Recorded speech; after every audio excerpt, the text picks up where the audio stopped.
Hello everybody and welcome to the 111th edition of the Chronicles of Podcast. And these right here are the Chronicles of Lash LeRoux. It is I, the bearded Brummy Jamie, and joining me as always, it's this handsome devil right here. You got him back in again. It's the Scotsman Tom. And welcome to the Chronicles of Podcast.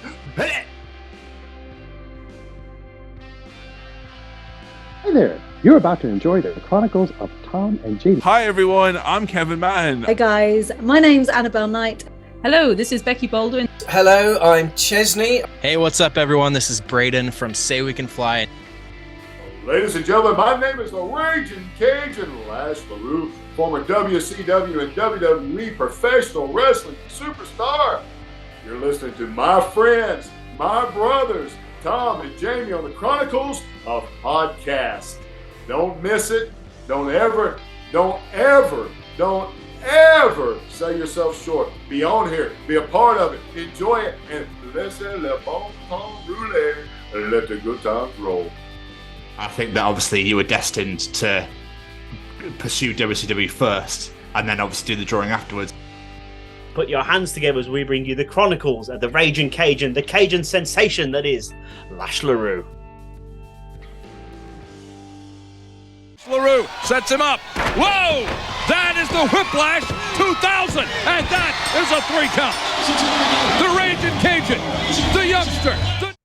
This week, we are joined by caricature artist and former WCW wrestling superstar, Lash LeRoux. Lash is a former professional wrestler, most notably known for his time in WCW, holding their tag team championships with a wrestling legend, Chavo Guerrero. Since then, Lash has taken on a new career, though. He is now a caricature artist, creating masterpieces that, quite frankly, you need to see.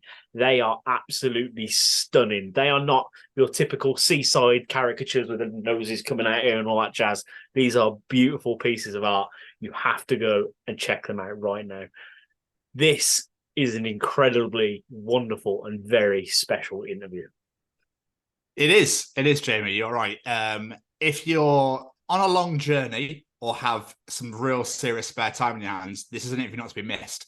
But it does equate to about 2.5 hours long. So you might want to enjoy it in little bits and pieces. But to us, it did not feel that long. To us, it felt like 5 minutes. And you're like, hang on a second, what do you mean it's 11:30 at night?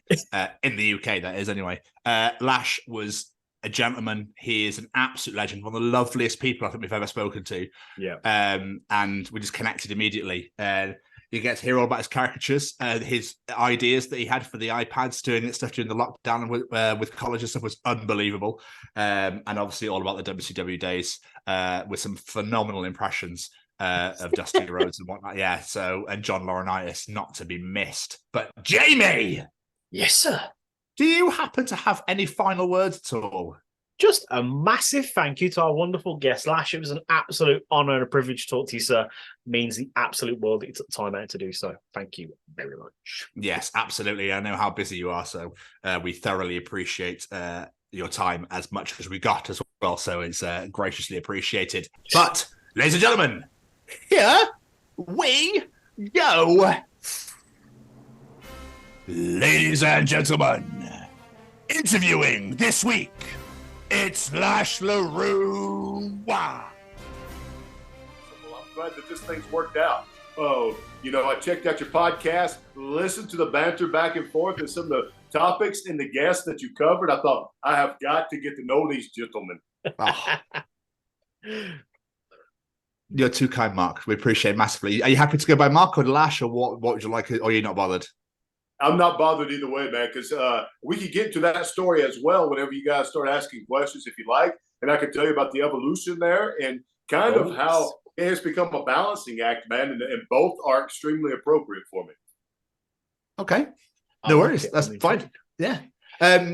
Just a very, very, very quick rundown. Appreciate you listening to us, though. Thank you very much. Yeah. Jamie's going to do a really nice introduction, just to bring everybody in sort of thing. And then we're going to absolutely bombard the living hell out of you with questions. How does that sound? Perfect. That's the way that I love it, man. That means it's going to be interesting. It's going to be fun. There's going to be a lot of bobbing and weaving. Yes. Just how we like it. Right, let's do this little introduction. Hello, everyone. Today we are joined by a very special guest. Today's guest is a cartoonist, a caricature artist. Oh, and he also used to wrestle for some of the biggest wrestling companies in the entire world. A man who I have very fond memories of watching run his finger down those impressive signbirds. That's not a sentence I ever thought I'd say. Today's guest is a former WCW Tag Team Champion with wrestling legend Chavo Guerrero Jr., but we won't dwell on the length of that title reign. A former misfit in action known by many names like Mark LeRoux, Corporal Cage and Lash LeRoux, but today we have the esteemed honour of calling him our guest. Ladies and gents, theys and thems, put your hands together as we bring you the Chronicles of the Raging Cajun, the Cajun sensation that is Lash LeRoux. Thank you, gentlemen.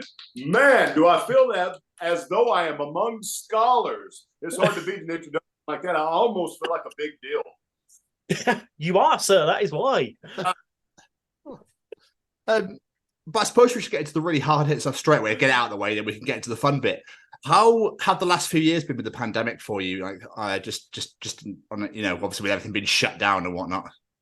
Yeah, game changing for me. And the reason why is because pre-pandemic, and I'll try not to be long-winded with this, dude, but you have a lot of success that's front-loaded on your life, and what ends up happening is very often, if you retire at a young age, as I did, around 30, 32 years old, because I started wrestling so young, you ask yourself, what's next? And culture is sort of wrapped up in this ideology that if you don't have your crap together by the time you're in your 30s, why are you still living in your mom's basement and living off their dole? And why can't you figure out life and stop playing video games? However, if you have had some success and you're on the back end of that, in your early 30s, mid 30s, and you've already retired and done well for yourself and created a name, people say, well, your best years are behind you and they'll never be that good again.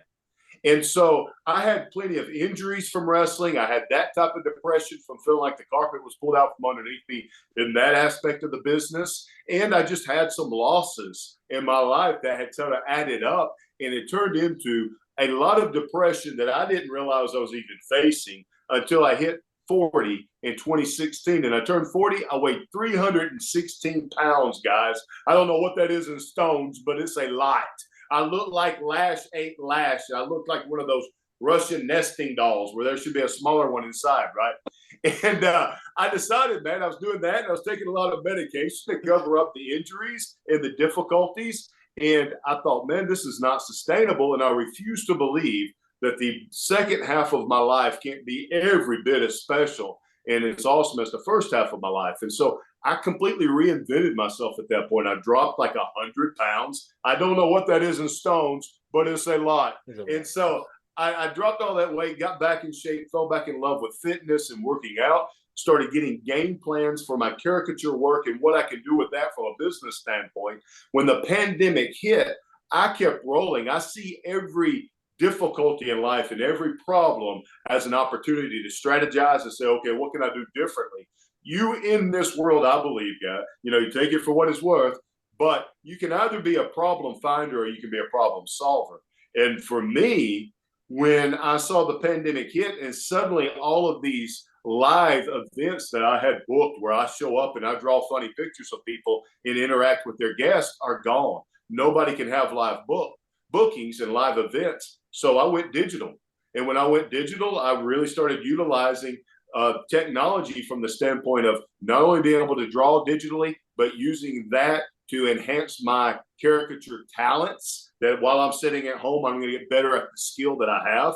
Put one more tool in the old toolbox, figure out how this technology thing can work, even when I go live again and do live events. And now what it's turned into is a big lucrative aspect of my business are digital caricatures. So I will do digital caricatures now live as well. I'll fly out next week, as a matter of fact, and go to San Antonio, Texas for 3 days and do a conference where I'll draw directly on an iPad.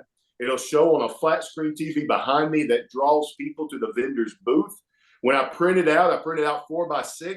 So the lanyard or the name tag that the guests are wearing is their caricature, the company's information pre-printed on there, and also has a booth number, so it keeps driving people back to their booth. And so sometimes people come to get drawn. Some people come because they remember me from wrestling and they want to get their picture taken with me. Sometimes they just heard that I've got some great stories and I'm entertaining, I'm engaging, and it's my job to just keep bringing traffic in so that while they're competing with 150, 500 other vendors, they're getting all the traffic.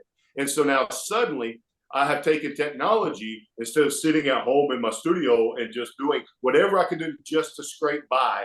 I said, how can we do this, take it on the road, enhance it, do something nobody else is doing, and really take it to the next level? So I take problems like that, even the pandemic, and I say, man, what can I do to utilize this and leverage it in a way that I'm going to come out the other side stronger than I was before instead of weaker? That is amazing. That is genius at the highest level. I've never heard of that either. So it's like something completely niche that nobody else is doing. Like the fact that you just go, this is what you look like. Now it's on your lanyard. Enjoy. By the way, tell everybody else. And everyone's, oh, that's amazing. I want one of those as well.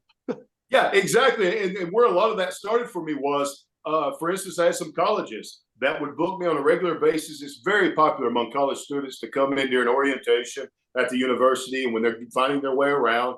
And then I'll have a line of 500 kids deep, the students that are waiting to get drawn, and I have to draw one face every 3 minutes. Well, when the pandemic hit and they can't have me on campus anymore, we put our heads together and they go, but they just love it so much. We want to do something for them. And so similar to what we're doing right now, I Zoomed with them just as I'm Zooming with you.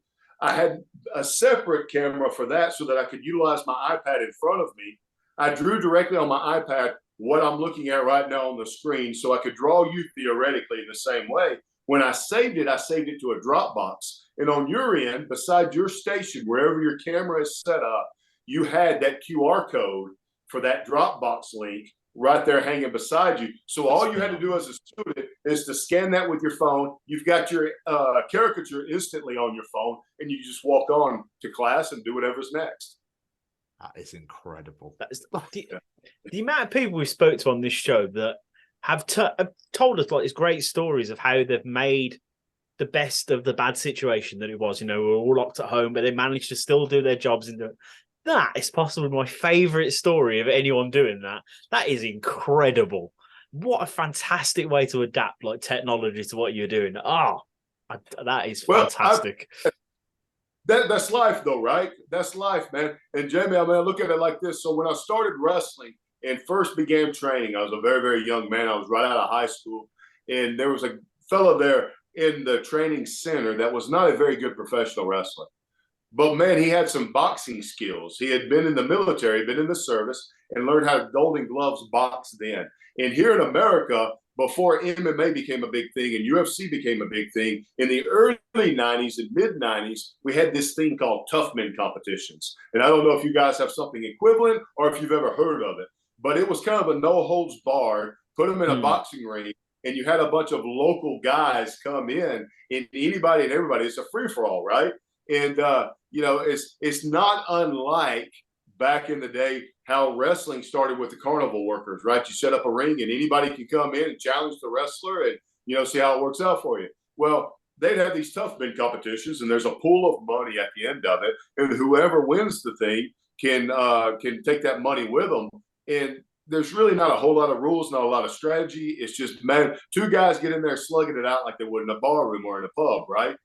And so what you wind up getting, your pool of talent that entered those type of competitions are your local coal miners, your local pulp wooders, your guys that work construction, your good old boys, what we call here in Alabama rednecks, guys that are going to drink a lot of beer, get about half drunk so they don't feel anything, and just throw haymakers and hope they knock each other out. They're also usually not athletes, and they're gassed about three rounds in, right? If they get that far, 3 minutes in. Well, anyway, this guy that was training for this, he was a great athlete, and he found out really quick nobody could compete with him if he walked in there and just boxed them straight away and just used some finesse and some talent. And those guys are throwing windmill, and he's in better shape, and he's going to knock them out. So I would train with him some to help him out, prepare for these things. I didn't know much about boxing at the time, and I thought it'd be fun for me to learn the skill. And also I could help him train, and I could spar with him, give him a partner. So I asked him, I said all that to say this. I asked him one day, I go, to be a proper boxer, to be a good athlete when it comes to the boxing ring, what's the most important thing, man? Do I need to learn head movement? Do I need to learn good footwork? Do I need to learn how to put some combos together? Do I need a strong jab? And he said, no, you need to learn how to take a punch. He said, the reason why is because I don't care who you are. Mike Tyson, sooner or later, is going to get hit and knocked out, right? Be like, Muhammad Ali is going to get knocked down. Somebody's going to catch you at some point or other. So the question then when it comes to being a successful boxer is, what do you do when you get knocked down in that ring and you hit the mat and everybody's looking at you and wondering, are you going to get up? And, dude, that is life. Now, whether you're talking about a COVID pandemic, whether you're talking about a loss in your family, someone you love died, or whether you're talking about a lost a job, man, life is all about, can you take the punch? And when you take the punch, do you pop up from it better than you were before and ready to fight again and not giving up and not willing to take failure as an option? Or do you lay there and wait until they get the 10 count out of the way and say, well, I did my best, and hang your head down and walk away? Then you learn how to take a punch. That is beautiful. It's beautiful. It's inspiring. I love that. But before we start getting properly into your career, I want to take us back to the start, to a young master raging Cajun, you could say. What did you want to be when you were growing up? When you were a small boy growing up? What I wanted to be when I grow up was not poor. So here's how it started with me, guys. This is honest to God truth. So my mom raised 5 kids here in rural Alabama. She quit school in the 8th grade and had 5 kids she was trying to take care of. We lived in houses that didn't have running water or electricity just because we could not pay the power bill. And I started working when I was 9 years old. I was part of a local church. My faith is very important to me. And where I attended church, we had some people there in the church that were business leaders in the local community. And they built houses for residential construction. They had some clothing stores, and they were just leaders within the church. And there was a Saturday was going to roll around that they were going to take this big trip to a theme park and take some kids to the theme park. I didn't have money for a ticket. I come from a poor family. We had times when we really literally did not have food in the house for us to eat. And we were just that poor. And these people approached me and they go, look, we know you can't afford a ticket. I'm at 9 years old, but you can come over to our house. We've got some work that you can do and we'll pay you and give you some money, and that'll help you, have as much fun that day as everybody else does. So I went over to the house, washed their cars down for them and mowed their lawn for them and did some yard work. And this was about 1985 that I made about $30 off of it, which was pretty good for a 9-year-old in 1985, right? In Alabama. And I realized right away, man, I've got this thing called work ethic. I've got this ability to do some labor. And if I put that forward in service, people will pay me for this. I can get money, right? And so once I realized that, I never stopped working after that. And there was always somebody that was willing to utilize me for something if I had a great attitude and I was willing to put the effort in. So I parlayed that day of cutting grass and earning a little bit of money into working for that family on a regular basis, just cleaning up job sites where they're building houses. And then when I got to be about 11 or 12, I would go and work with them and started actually building the houses with them. And then when I got 13, 14 years old, I was working in the clothing stores, selling clothes to people. And when I got to be 15 years old, something happened in my life that caused this big fracture. And when I was 11 or 12, my mom had a boyfriend. And I don't tell this story as freely. I tell it much more freely now than I did in the past, because my mom has since passed away, and I never want to paint her in any kind of a negative light, because she did a wonderful job raising her kids the way she did. Every one of us has turned out just top notch.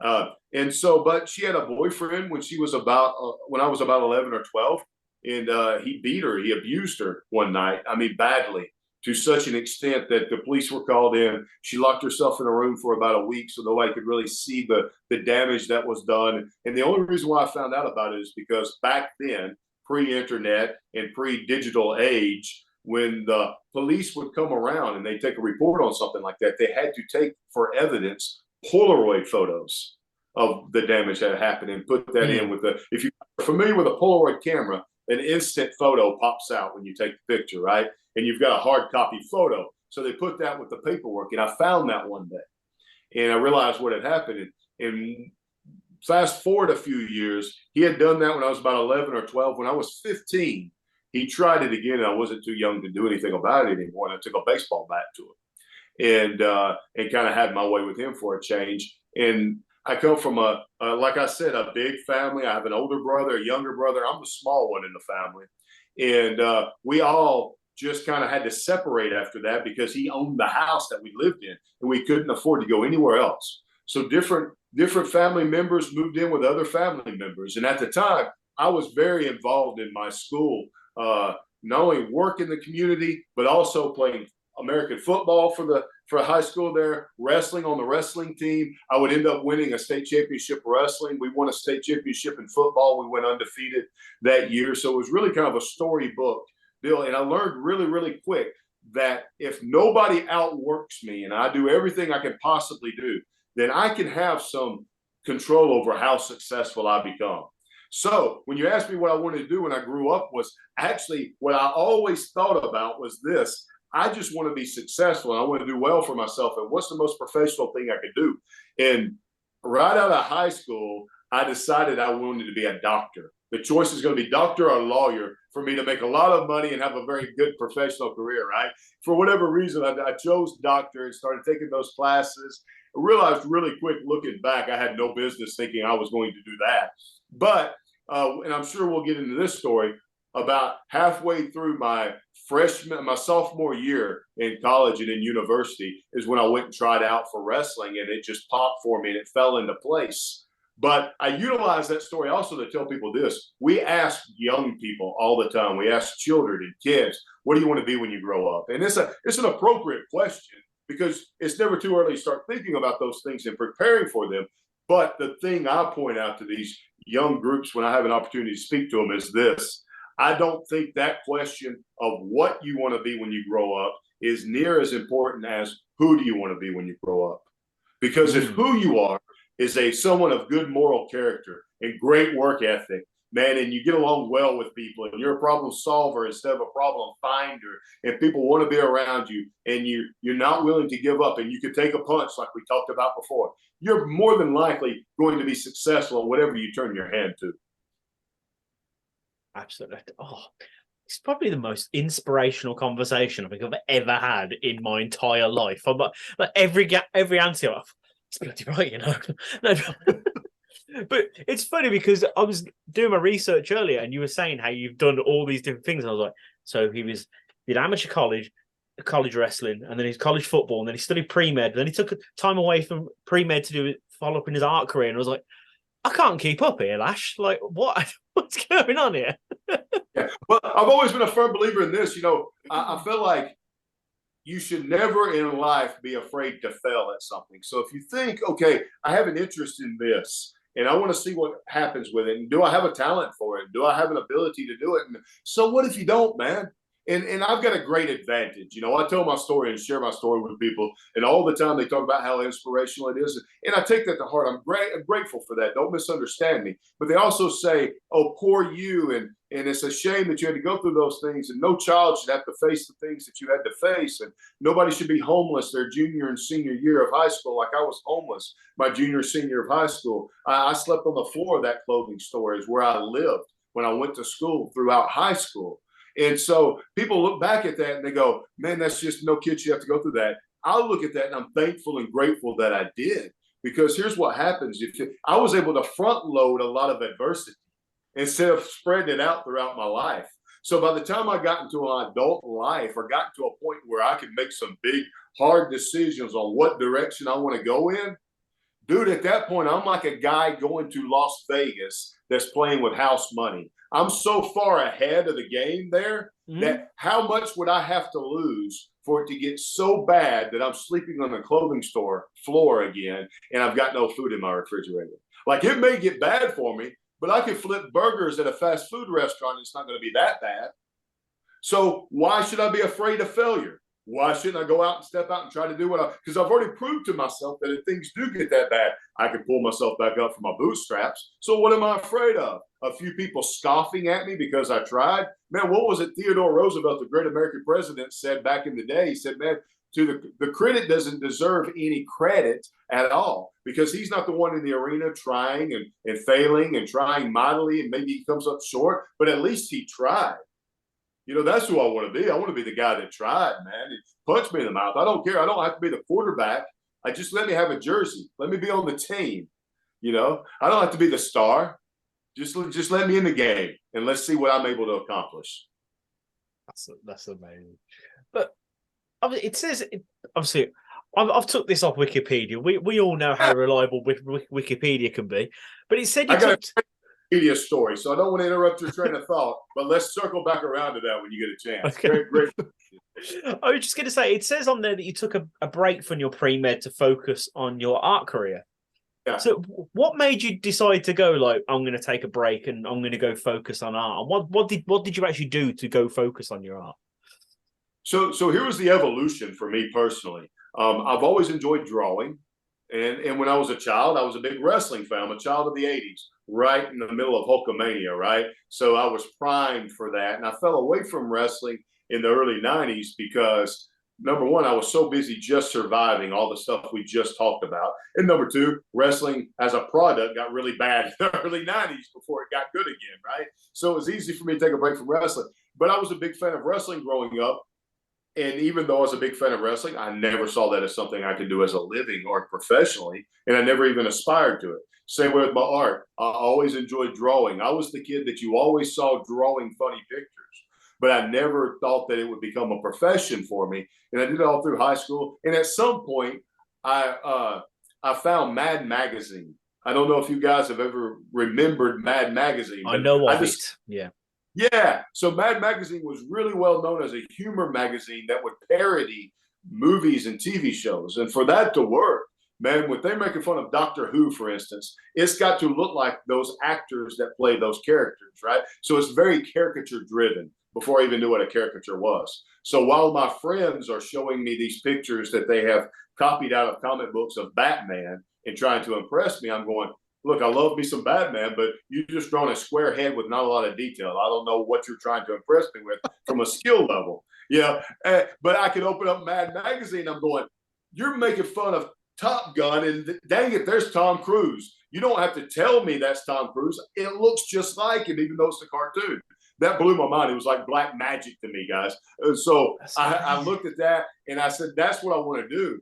And I started drawing caricatures, and I drew them all through high school and everything else. Well, when I started university, started college, and began my studies with a bent towards pre-med, you can imagine how difficult a lot of those classes are. I was having to take genetics courses and chemistry courses and biology courses. And each one of those 1 hour lectures would be immediately followed by a 2 hour lab where you did practical exercises based on that lecture.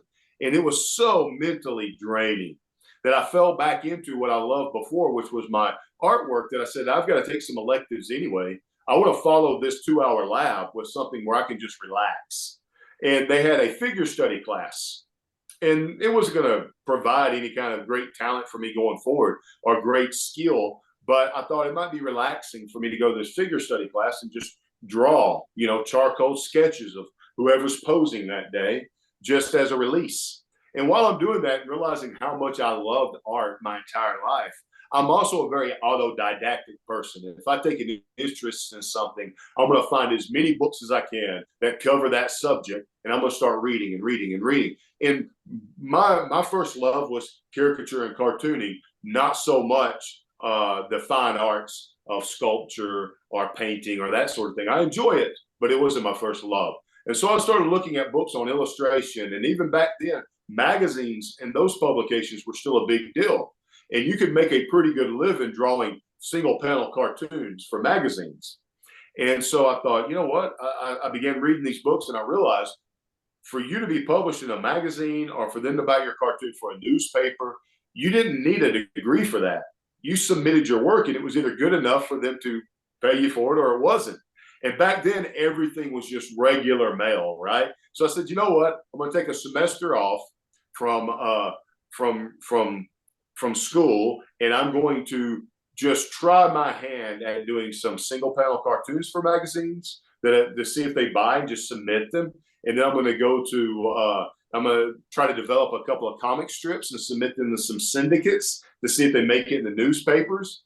And so I took about 2 or 3 months of doing that. And I would literally just go to bookstores and find reference books that had the addresses of these publications. And I would draw my little cartoons. I'd stuff them in an envelope and I'd send them off to them. And everything was done by traditional post back then. So you'd have to wait, 6 to 8 weeks to get any kind of response whatsoever. Ironically, during that same time, my life had finally started settling in a little bit. I was already engaged by then. I was going to school with my wife, who would become my wife. She was my fiance at the time. And life was a little bit easier. I wasn't constantly having to work to support myself, and I was getting by. And I was doing okay. So I had enough leisure time to pick up wrestling again. And that was right in the middle of about 95, 96, 97, when the NWO exploded in WCW, if you're familiar with that product at all. And Hulk Hogan, who had been this iconic hero his entire career, has now turned villain and joined the NWO. And all this grabbed my attention because they started a Monday night show that came on the exact same time that Monday Night Raw came on with WWE. So they're going head to head in the States here. Same time slots, different channels. Which product are you going to choose? Are you Coke or Pepsi? Right? It was that type of dichotomy. And so fans began to gravitate towards WCW. And like a lot of fans from the 80s, I got pulled into WCW as a product because at the top of the card, they had these guys I grew up watching: Hulk Hogan, Ric Flair, Sting, Roddy Piper. You had the Macho Man, Randy Savage, all these iconic guys that everybody recognized, as well as some new faces coming in like Goldberg. And then in the middle of the card, all the guys that would go on to be superstars in wrestling, like an Eddie Guerrero and a Chris Jericho and Chris Benoit. And all these guys were in the mid card of WCW. And then at the bottom of the card, you had this new thing that was coming in that was very Mexican style, lucha libre influenced cruiserweight wrestling. And that was entertaining and a totally different product to watch. So I began watching that. I was maybe 2 or 3 weeks in when they were doing big enough business that they were based out of Atlanta, Georgia, which is about a 2-hour drive from where I live in Alabama. And they had open tryouts. So I looked at my fiance. I said, you know what? I'm going to go and try out. There's no way I'm going to make it, but it's another one of those moments in my life, like we were talking about, where I go, what do I got to lose? So what if I fail at it? I may get a great story where I meet Ric Flair and shake his hand and can tell that story for the rest of my life or something. And so I went to that tryout, and oddly enough, I just fell right into that, and that came natural to me. And I bring in the wrestling tie-in because as soon as I made it in WCW, as soon as I found out, not necessarily made it in WCW, because at that point, all they did was verify and validate that you had enough talent that they were willing to train you if you paid them to train you. But I saw that as an opportunity that I wanted to pursue. In the moment that I saw that as an opportunity I wanted to pursue, I got a response from the Saturday Evening Post, which was a pretty big publication at the time there in the United States out of New York, and I sold a cartoon to them. So I always say, I wonder which direction I would have gone had I gotten that check from the Saturday Evening Post first before I went forward and did the wrestling thing. So wrestling became more of a priority for me over my cartooning at the time. But that's kind of the timeline that led into my career. Because it's like things happen for a reason, though, don't they, really? I think that obviously you were destined to pursue WCW first and then obviously do the drawing afterwards. I think had life have wanted to throw you that first, you would have got the check first. You would have got that letter. Do you know what I mean? I always believe in that thing. So absolutely. Like, I don't know if you guys are familiar or not, because he's a very iconic American artist. But throughout the middle part of the 20th century here in the United States, you had Norman Rockwell. Like throughout the war years and everything else, he was this great iconic artist that did these. Back then, the covers of magazines were literally large oil paintings and they were commercial illustrations, but they were done as traditional art. And you would take the canvas in, and they'd have to take a photo of that. And so you can go to museums now and see these large paintings, large-scale paintings that Norman Rockwell did that would be iconic covers of like a family sitting down to an American Thanksgiving dinner, or the war is now over and it's V-Day, and he's captured that moment. And he did that for about 45, 50 years for the Saturday Evening Post. And it became one of those things that every cover was just about was a Norman Rockwell photo, and there's books full of his artwork. So it was very iconic. And I bring that up because for me to have sold one of my very first cartoons to the Saturday Evening Post would be like someone that liked to play football a little on the side suddenly got an opportunity to play in the Super Bowl. You know, it was an amazing feeling, and it's one of those achievements in my life that mean a lot to me that really won't be much of an asterisk or a footnote in the history to anybody else. But to me, it was a big deal and a big turning point. It's funny you mentioned how it seems life takes you down a path, and he does it for a reason. And it really enhanced my artwork being in wrestling first, because the way that evolution wound up happening for me and what led to what I do now is once I began wrestling and once I went through the training and finally gave them enough of an impression that they signed me to a contract and they put me on the roster. I was on the road 300 days out of a year back then, you know, so we were gone constantly. You had to be in a different arena every night in a different town. For a show that doesn't go live till 7 p.m., you had to be there at noon because they want to make sure no one's lost their luggage, everybody's got their wrestling gear, and nobody's missed a flight. They want to make sure that if you have local media, you've got time to do those interviews, anything and everything. So you have to be there early. Well, if you don't have a lot of that stuff to do, you've got some downtime, right? You've got a little bit extra time on your hands. I would get bored, and some of the guys in the back would sit around and play cards, or they'd play dominoes. I bought a pack of dry erase markers because I noticed every locker room we were in had whiteboards. And so I started drawing the guys in the back on the whiteboards just to entertain myself. And there were other wrestlers, like one I will never forget that I'm always thankful for, that his encouragement was a guy that wrestled as Mr. Perfect Kurt Hennig. And he loved anything. Yes, Mr. Perfect loved anything that was a practical joke or very humorous or just fun, or that he could take a dig at somebody and just jest with them in a loving way, not being malicious at all. But he would see me draw and he goes, "Oh, hey kid, draw Hulk Hogan." So I draw Hulk Hogan. He goes, "Now draw him really old." Okay. Now draw him with an oxygen mask and a walker, trying to help him along. But come on now, Kurt, he's in the other room, man. I'm like 20 years old. You're going to get me fired. They go, don't worry about it. You just tell them if they don't, you don't write the news, you just report it. So I've used that line ever since then. And sure enough, not only did the guys in the back enjoy it and find it fun and kind of gather around while I would draw, but the editors and publishers from wrestling magazines saw what I could do. And so they came in and they asked me to do cartoons for the wrestling magazines. And that was incredibly freeing for me, man. You talk about being an easy gig for me, because I wasn't expected to be a professional artist. I was a professional wrestler that could kind of sort of draw. That was the novelty. The novelty is not here's a cartoon on wrestling, but here's a cartoon on wrestling by professional wrestler Lash LeRoux. And I called it Lashing Out, and every month I would do a different cartoon. Yeah. And so those things, like Mad Magazine, were very heavily caricature driven, because if I'm poking a little fun at Goldberg or Sting or Kevin Nash, I wanted the drawing to look like that person. I wanted the reader to instantly know who this subject of this little joke is. And so that's where I really developed my caricature skills. And I did that for about 12 years. And I also developed my rudimentary professional skills from the standpoint of I literally went from my very first cartoon I gave them was a hard copy on a sheet of typing paper that I had drawn and penciled, inked, and colored with colored pencils and markers. And by the time 12 years went by, at the end of my career of doing those cartoons for the wrestling magazines, I was doing everything digitally and I was emailing in my work. So I went a long way towards teaching me a few skills. Every single month, I pushed myself a bit more and more. Well, what if I just drew the subjects and the real detailed work by hand, but I scan it in the computer and use this new thing I've found called Photoshop and just airbrush in a background?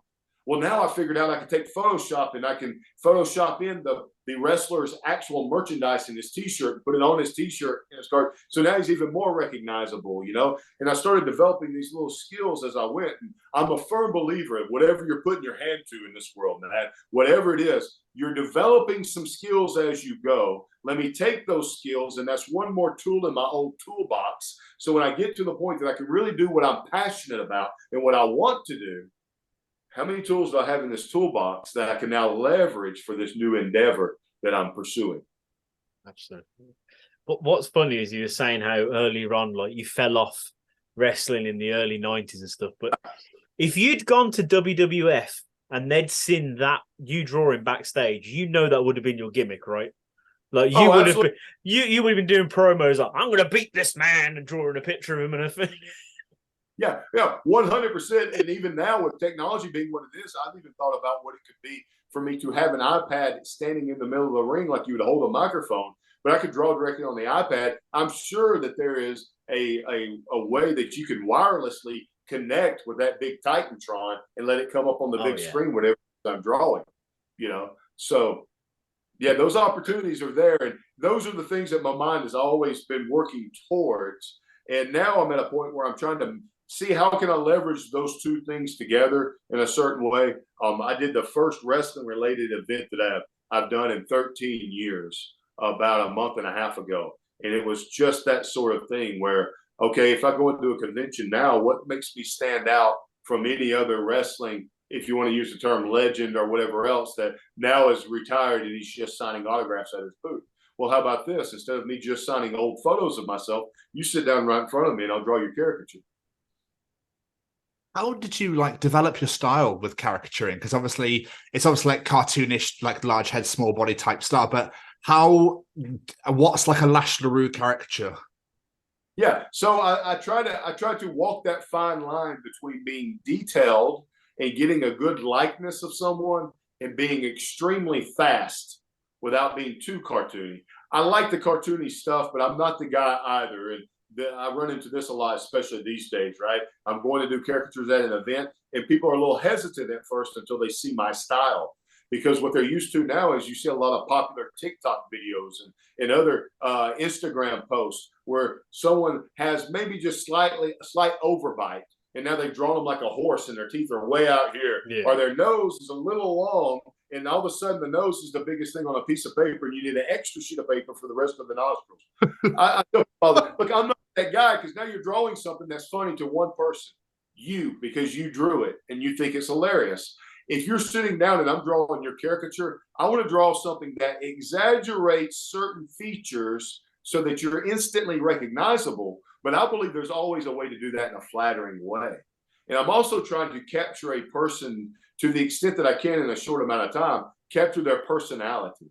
So if I have a young lady sit down in front of me and she seems a bit flirty, I'll draw her a little flirty. If she seems a bit sassy, then I'll draw a little, shoulder cocked up, and she's looking at you, making a little look at. If she seems serious, or she seems like she's someone that doesn't humor easily, then I'll draw her kind of a little look on her face, like she's not sure what to think about. So you can use expression a lot to help you gather that likeness. And for people that know their personalities, they'll go, "Oh yeah, she makes that face all the time," is what they'll say, And the same thing is for instance. If I could sit down and draw a caricature of you, and the average person would say, okay, so what do you do? Draw a baseball cap and just a lot of beard. Well, to a certain extent, and that would be passable. And people, okay, I see that's you. But you're also going to have a unique way that you smile when something really, becomes off humorous to you and surprises you. Or you have a certain way that your eyes light up if you're talking about something that's important to you. And I want to see how can I capture that expression underneath the beard and everything else, so that's really coming through. And you have to do all this, by the way, in a very short amount of time, because if you're doing a large event and there's 300 people standing in line, you've got to knock those things out as fast as you possibly can. That is talent, Lash. That is serious talent. A man of many. Yeah, it helps you learn a lot of things too, though, because see, by nature, I'm a perfectionist. So one of the things I struggled with early on when I started doing live events in caricature is I would take way too long because I wanted every drawing that I did to be perfect. And I wanted the person I'm drawing to love it, right? And a couple of things became epiphanies for me that I've now been able to apply to every other aspect of my life as well. And that's this. First and foremost, if I sit down, I don't like to be the best artist in the world. I got to be better than you. Because if I'm drawing you, the person I'm trying to impress in that moment is you. And I want you to enjoy yourself, and I want you to like the drawing when I'm done with it. So even if it's not something I consider a home run that I've knocked out of the ballpark or something I consider 1,000% perfect, if I turn it around and you're shocked at how good you think it is, and you're excited about it, and you're laughing and you enjoyed the entire experience, I've done my job. I've done my job. And here's the other thing that I figured out. If you have any talent at all at anything, I don't care if it's podcasting, I don't care if it's building houses, I don't care if it is sculpture or if it's painting a picture or singing or if it's music. If you have any level of talent whatsoever, look, you've got what you've got, right? Yeah, you're as good as you are. Now, always try to do your best and always try to get better. But hey, man, I've got what I've got. And so I'm not going to knock myself over the head trying to be absolutely perfect in every drawing, especially when I have found that when I just let go, usually my best is good enough. Like if I'm doing my best in that moment and I drew the best drawing that I could draw right there on the fly, even if it's not perfect, man, it's good enough. And usually my first instincts are pretty good. The first thing that jumps out at me that I think is worthy of me exaggerating and enhancing in the drawing, I'm usually right and spot on. Whereas if I'm in my studio at home and there's nobody around, there's no instant feedback and people aren't enjoying the experience with me, I will rework just because maybe I thought I drew the left nostril a little bit bigger than the right nostril. You know, and I lose the entire drawing and I lose the spontaneity and the fun and the whimsy in the moment.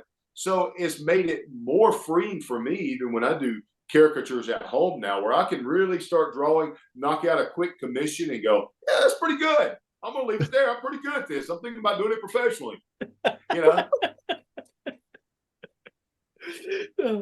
Yeah, I do. Obviously, we've got you here. We can't not talk about the professional wrestling career. So I do want to touch base on it a little bit, at least.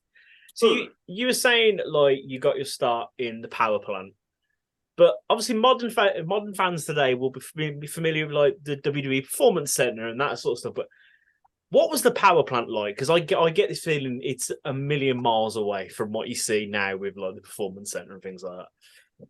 Yes, it was a forerunner to the Performance Center in the sense that I would say the power plant was the first true facility that any large wrestling company had, where they strictly tried to train and bring forward their own in-house talent. And the reason why I said it that way is, you know, even at that time back then that the power plant was around, WWE had what they called their training territories, which were essentially local wrestling organizations that they would pay to do extra training for the guys that they sent over there that they thought had potential. But even then, that's not WWE's fingerprints, and that's not their performance center where they're spitting and polishing everything exactly the way they want it. They're just trusting whoever's in charge there locally to do things their way, do business their way, and send some talent back, you know, as a return on the bargain, right?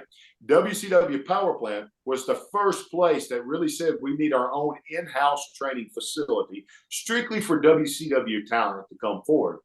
But it was certainly far more primitive than what you see now in the Performance Center, right? And it literally was. You walked in, and the first day that I did my tryout, man, I didn't know what to expect. I'd never been around the professional wrestling business. I didn't know anybody in professional wrestling.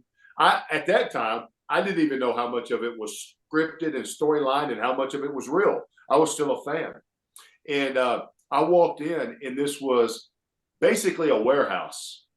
and it's a warehouse space in an industrial area of Atlanta that WCW had rented out and put about 3 wrestling rings in some really old shoddy gym equipment. And that was the end of it. And so they had one guy that was in charge of the whole thing. And the guy that was sort of the director over the whole power plant was this old school wrestler who had been a big star from about the mid-50s through the 70s and early 80s. His name was Jody Hamilton, and he wrestled as the original Assassin.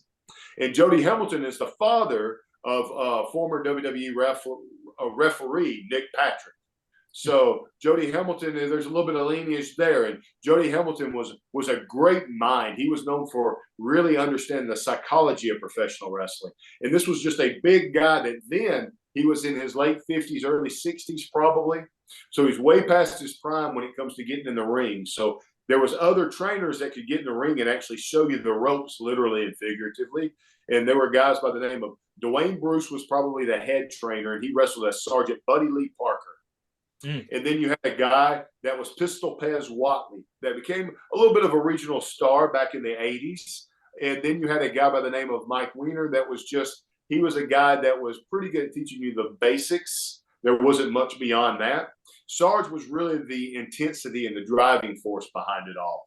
He was the guy that really got in there and mixed things up, so to speak. And so you walked in and they called him Sarge because he had been a legitimate drill sergeant in the United States Coast Guard. And the first day that I walked into this power plant, man, it was not getting in the ring, nothing else. It was Sarge walking in, dropping his bag and going, grab a bucket.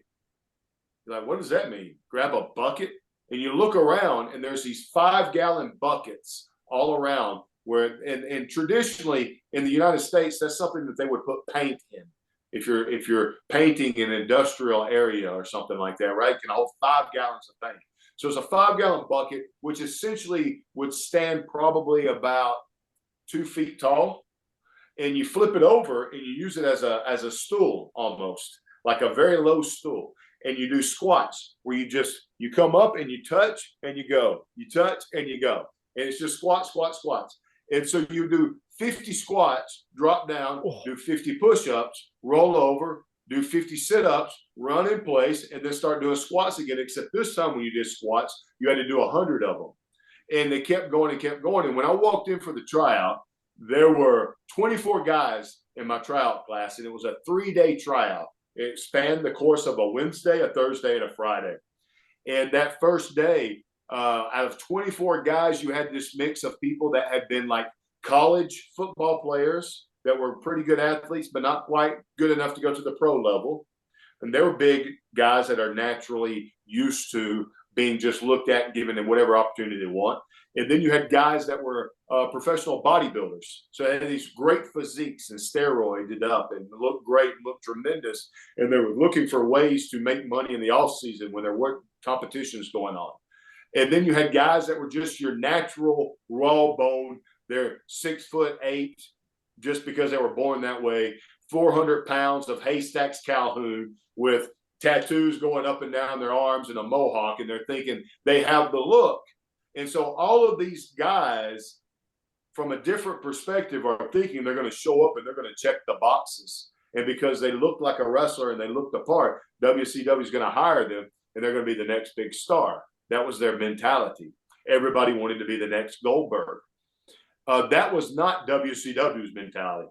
WCW's mentality was, you called us, we didn't call you. We have plenty of wrestlers on our roster. You asked for an opportunity, here's your opportunity. And so these guys that were doing these squats, their legs would literally lock up and seize from cramps. They just couldn't go anymore, and they would fall over. And if they fell over, Sarge jumped down in their face like something you would see in Special Forces training and would say, you called us, we didn't call you. If you can't do it, get out of here. And it became a war of attrition. These guys are just having to leave because they can't go any further. And they're just giving up. And I'm looking around and I'm realizing now we're back to that can you take a punch philosophy, right? And I'm looking at that and I'm going, oh, I'm the youngest guy here. I'm probably the smallest guy here, but I've already been through some stuff in my life. I've already faced some adversity. Now, so this is that game where we're going to see who's got some heart, who's willing to fight through it and persevere. Oh, you may ask me to leave, but I'm not giving up. I'm not that guy. So while everybody else is dropping like flies, I'm kind of relishing this and then starting to embrace it more and more and more because it was hard. Physically the most demanding thing I've ever done. But my mentality by that point was, I know the game. The game is who's going to quit and who wants it the most. I want it the most. I've got this. This is no problem. So by the end of the first day, there were 16 guys left. The second day, there was 8 guys that showed up. And by the third day, me and one other person showed up. Yeah. And by the way, each one of those days was about 10 hours of what I just described. Ooh. And the last day was a half a day. That Friday, you only went till lunchtime. The first 2 hours was exactly what we've been doing all week, just to make sure one last time that nobody's going to quit, walk out. Then they put us in a wrestling ring, and they showed us how to fall on our back. They showed us how to get thrown forward and land on our back. They showed us how to run the ropes, and that was it.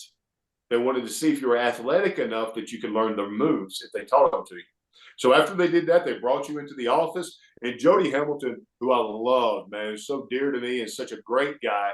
He was this older guy, like I said. He'd been the statesman in wrestling now, and he had the presence and the appearance. I've always told people he was the Winston Churchill of professional wrestling.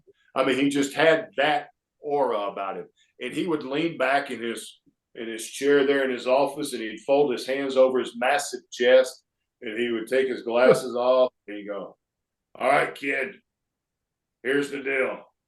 We're not promising you'll ever have a job. We're not telling you you're a WCW wrestler. We're not saying you'll ever be on TV, and we're sure not offering you any kind of a contract today. The only thing we can tell you is you showed us enough out there that's proved to us that we think you can learn how to be a wrestler. And if you want to pay us $3,000, then you can train to be a wrestler." And my mentality was, if I go back to school and university, I'm going to have to pay for whatever training I'm wanting to pursue. If I want to be a welder, I've got to pay to learn that vocation and that training. If I want to be, no matter what you do in this world, if you're going to get trained in it, you're going to pay somebody something to learn a skill, learn a trade. And if I really, truly believe that there's something here, that I've got a natural ability to do this professional wrestling thing, and I think that I can make something out of it, well, there's no bigger company right now in the world than WCW. And there's no better training center. And I want to learn this from the best of the best. So I'll find a way to make it happen. As I told you before, Atlanta was a 2-hour drive for me from where I lived. So what I did was this. I had $1,500 in my savings account. I gave WCW $1,500. The other $1,500 I worked off because I could go to CNN Center because Ted Turner owned that as well. And I would move their office furniture around for them and work off my debt. And I would drive from Alabama to Atlanta, 2 hours there, 2 hours back home for 10 hours a day, 5 days a week for about 11 months before I finally got a shot. And then I just made the most out of it when I got the opportunity. And by the time they gave me some TV matches, I had developed enough of a character in my mind. And I'd made sure I knew my skills, and I made sure I knew how to wrestle and could perform in the ring to such an extent that they didn't realize what they had till after they had it. And it became a thing where it's not like they sit down and said, "Wow, we're impressed with you, and here you go, and here's your contract." I literally went from being booked once or twice on a few nightly events to where they just gave me an opportunity to go out and get beat, make someone else look good, to suddenly every time there's a WCW show, I'm booked on it. And then that led to a contract, and then that led to a wrestling career. That's phenomenal. And that's again a testament to your hard work. That is absolutely amazing. But how did you go from Mark LeRoux from Alabama to Lash LeRoux from New Orleans? Like, was this your idea, or was this something that you were given to work with? Yeah, 100% my idea, but the hybrid went a little something like this. So as I told you guys, man, I grew up here in Alabama. My dad was from Lafayette, Louisiana, but I never knew my dad. So I've got that legitimate Cajun roots that I've never really leaned into because I was never around that culture, around those people. Now, with that being said, I think even people that are in the swamps of Louisiana will tell you that when you start talking about the rural South, in the United States, there's not much parity there, right? We're all just country people. That's all that we are. And so it wasn't that much of a stretch from a personality standpoint. It's not like I had to learn how to play that character. But the reason why I embraced that was this. When I started wrestling, part of that training is they put a microphone in front of your face, right? Well, when they put a microphone in front of my face, I was 18 years old, and I was from Alabama. And so I talked like I was 18 years old, and I'm from Alabama. I talked about like this, that's just the way that I grew up. And that's the way people around here grew up. And that's the way that they were talking. You probably would have even more difficulty understanding me because you have that change in accent there where we go across the water there. So you can imagine how it was, even though here, for someone in New York to listen to someone talk like I talked from Alabama at the time.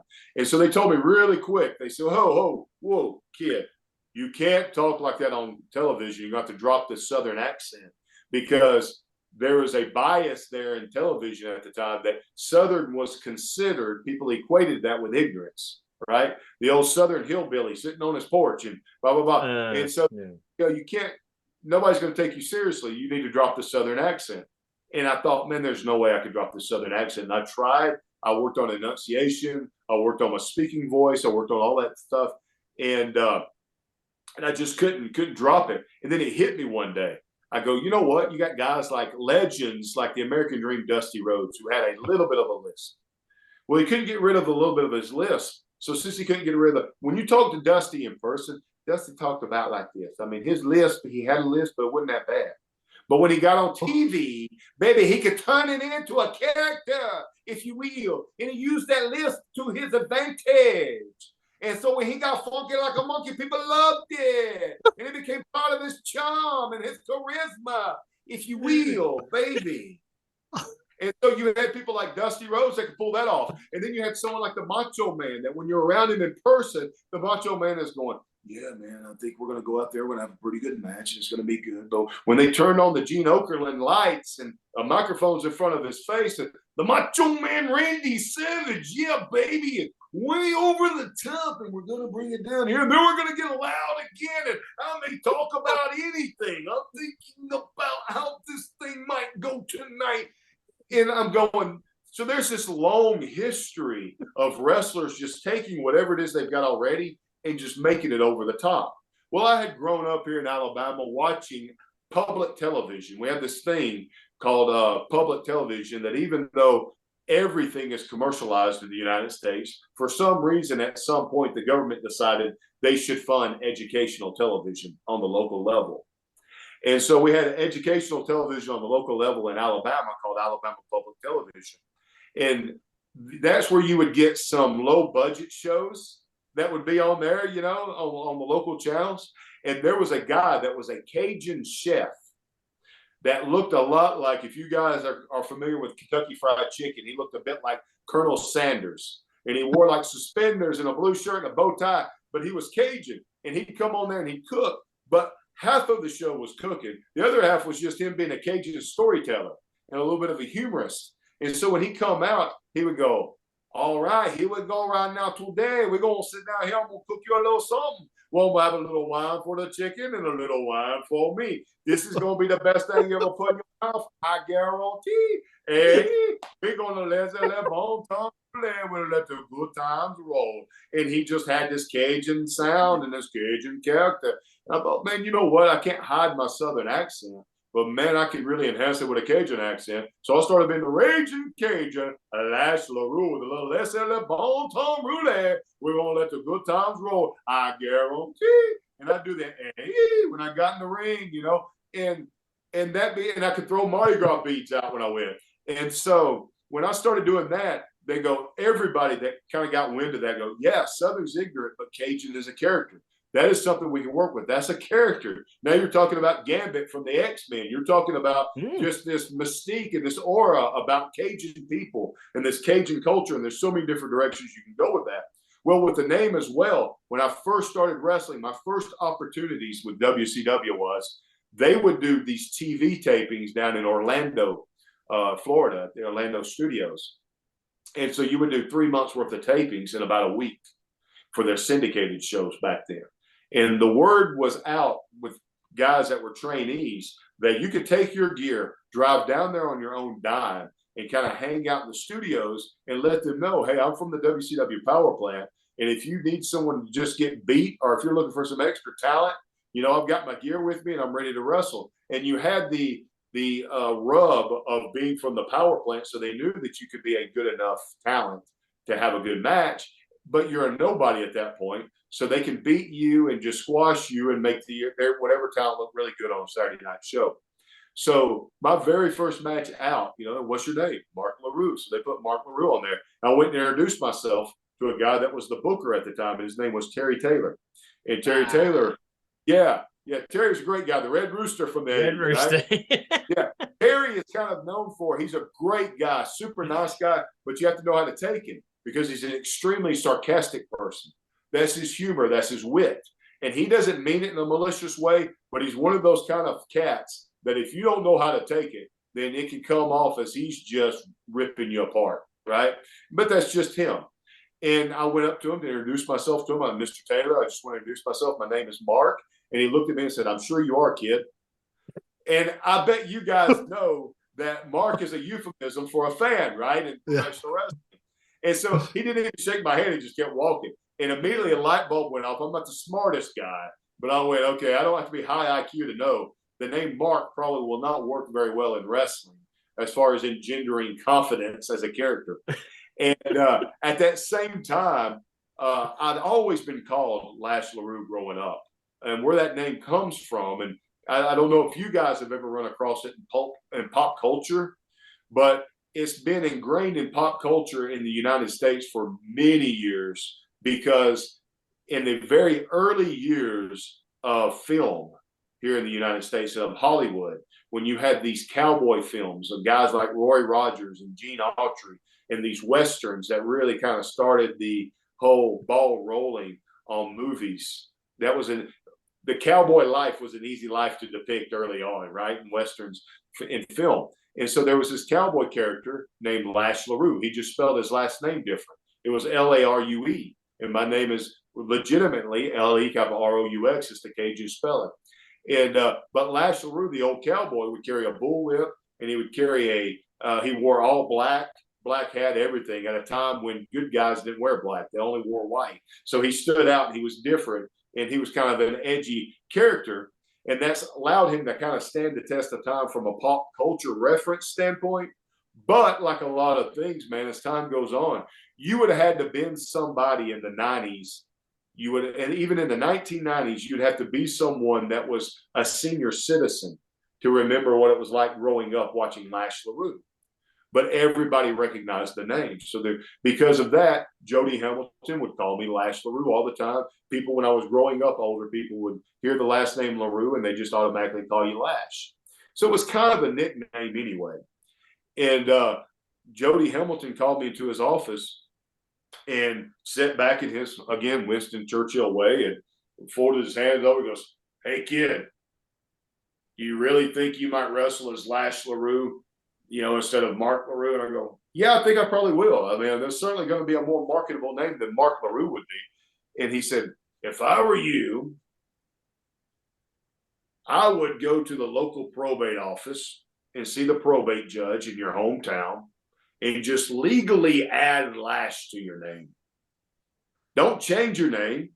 Don't make it different." Well, the process here to make it make sense, and I don't want to assume that it would be the same for you guys over there. But the way the laws play out here, the process here, if a woman marries a guy, right, and they wants to take his last name, it's a pretty simple, easy formality. You go down to the probate office. When you get your marriage license, you can fill out a form, and you can change your last name from whatever it was before. So Jacqueline Smith can become Jacqueline Bouvier if she's married somebody named Bouvier and she wants to change her last name so that they share the same last name, right? So that's the process here in the United States. The process is the same. It's just a matter of whether or not you convince a judge that, you should change your name, and you don't have any kind of malicious intent. You're not trying to run from anything or nothing like that. You just have your own reasons why you want to. There's even been times where, like Prince, famously in the late 90s, early 2000s, if you remember, changed his name legally from whatever his name was to that symbol. So it's not that big of a deal. And it's certainly not that big of a deal if you're a nobody like I was at the time. And so I just talked to a local friend that was a lawyer. I was like 18 years old. And he goes, yeah, that's probably going to work. And Jody Hamilton's advice to me, by the way, was this. If I changed my name to that or added it to my name legally, then I don't have to worry about copyrights. I don't have to worry about trademarks running out. I don't have to worry about Vince McMahon coming up with it as a character himself, copyrighting it, and then telling me I can't ever wrestle anywhere else as Lash LeRoux unless I'm wrestling for him. You know, I'm not in that same situation as someone like The Undertaker would be in, for instance, where that is a WWE product. So, long story short, I go down, talk to the probate office, fill out one form, pay $25, and legally add Lash to my name so that my name from the time I've been 18 years old was Jonathan Mark Lash LeRoux. And fast forward, it was never an issue in WCW. WCW, I signed my contract as Lash LeRoux. When WWE bought out the company and I signed with WWE, their first contract that they sent to me said that they owned the rights to Lash LeRoux. And so I called them up and I said, I've got no issue with any other aspect of this contract other than the fact that Lash LeRoux is my name. How do you own the rights to it? They go, oh, we assume that's a character WCW came up with. And when we bought them, we bought all their intellectual property. I go, no, it's my actual name. By then, it had been for like 8 years. I sent them a copy of my driver's license. They go, yeah, sure, no problem. And they changed the contract, and it's my name. So Lash LeRoux has legally been my name since I was 18, and it just depends on whether it's someone really in my personal life from the time I was a child. Like people at church, for instance, will refer to me as Mark. But then professionally, because, look, I'll play off the branding. And when I go and do caricatures, I'm Lash LeRoux. Even to a lot of friends will still call me Lash LeRoux because they're more comfortable with that. And for me personally, I don't wear it on my sleeve one way or the other, guys. You probably tell in this conversation, I've got no arrogance or ego about it at all, man. People can call me Mark, they can call me Lash. Either way, I'm just happy they remember me. The one thing that I definitely remember from the days of WCW, now there has been many great wrestling groups and factions. DX, NWO, there's now the Bloodline, Dungeon of Doom, but none of these have anything on General Huge Erection, G.I. Bro, Major Stash, Lieutenant Loco, Sage and Owol, Major Guns, and of course, Corporal Cajun. God, I love the 90s. Misfits in Action. Tell us all about this group. How did this happen? Because it is just phenomenal. Like, how was this pitched to you? Well, this was actually a Vince Russo product. Oh, what a shock. Vince Russo idea for that one. And when Russo came in with Ed Ferreira, Russo was very high on young talent that he thought well of, and guys that he thought maybe had not been given the best opportunity. And to his credit, he called us in, you know, and I'll forever be grateful for this. He literally called us in as a bunch of misfits into an office setting. We sat down at a table and all sat down together. The guys, the people that you just mentioned, and it was at the time then, it was Van Hammer, Chavo Guerrero, Hugh Morris, Lash LeRoux, and Booker T all sitting together, to which Vince Russo said, look, guys, bro, look, guys, here's the thing. We've only got so much time on TV, and I think all you guys are extremely talented.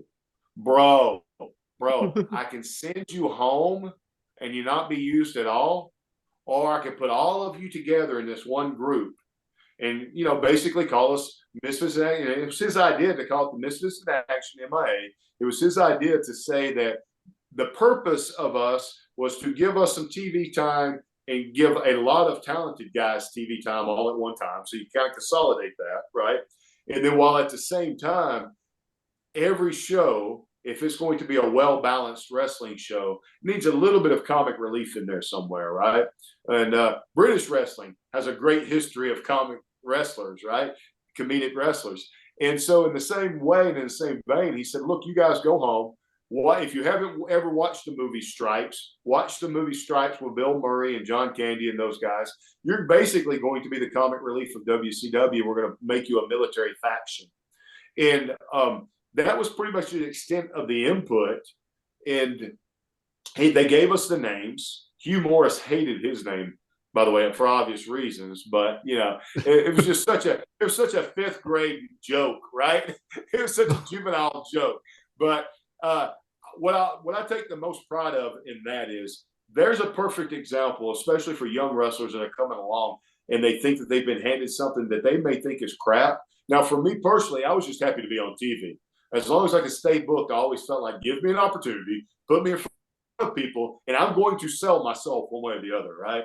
But for young people that may feel like they're not handed the best material, figure out how can I make this my own, and how can I leverage this in a way that I can make it popular, in spite of itself. And for instance, with us, they said, look, we're going to send some production people to the local Army surplus store, and we're going to buy colored camouflage. We want you guys to wear this new urban camouflage, and we want you to all kind of look the same so you look like a group. And my question immediately was, okay, I'm Corporal Cajun. You're playing off the Cajun thing still. So does it matter how I wear this camouflage as long as I'm still wearing the camouflage? Bro, I don't care what you do with it. Make it your own. I said, okay. Once they gave me the green light on that, I took 2 different pairs and 2 different colors and took them to the seamstress and said, split them up the middle, take one leg and sew it to the other, kind of a court gesture kind of way. So I wore my pants that way, where they were 2 different colored of camouflage I just had specially made. Then I took my wrestling boots, my traditional wrestling boots. Instead of lacing them all the way up, I laced them halfway up, and I folded them down over the tops of it so they'd look like World War II jump boots.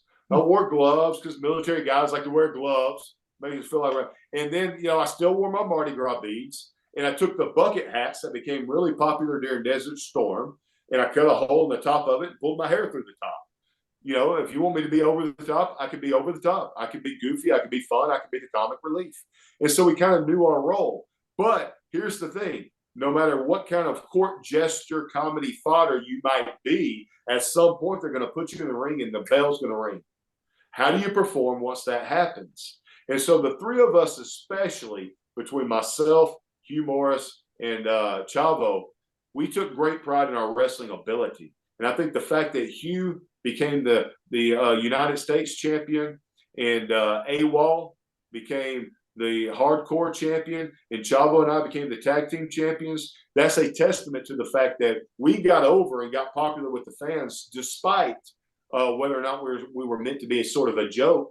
And we were able to take that thing to the next level based on our talent. So I'm incredibly proud of the impact that we were able to make with something that should have been just a couple of episodes of a throwaway group. Absolutely. And that group has helped build up the main storyline, because memory serves it was the New Blood and the Millionaires Club. And you've got you guys in the middle, and it sort of helps build them up as well. So it was so essential to that storyline as well. Yeah, which is always funny to me too, because again, the New Blood, if you go back and you look at that group of guys that came out, then most of them came out of the power plant. And they came out of the power plant after I did. But I started so early in my career that it's funny. Most fans don't even realize this now. I was like 18 when I signed with WCW. I was the youngest guy they had on a contract. And a lot of these guys that came through the power plant after me, even though they didn't have the experience that I had, they'd be 8 to 10 years older than I was.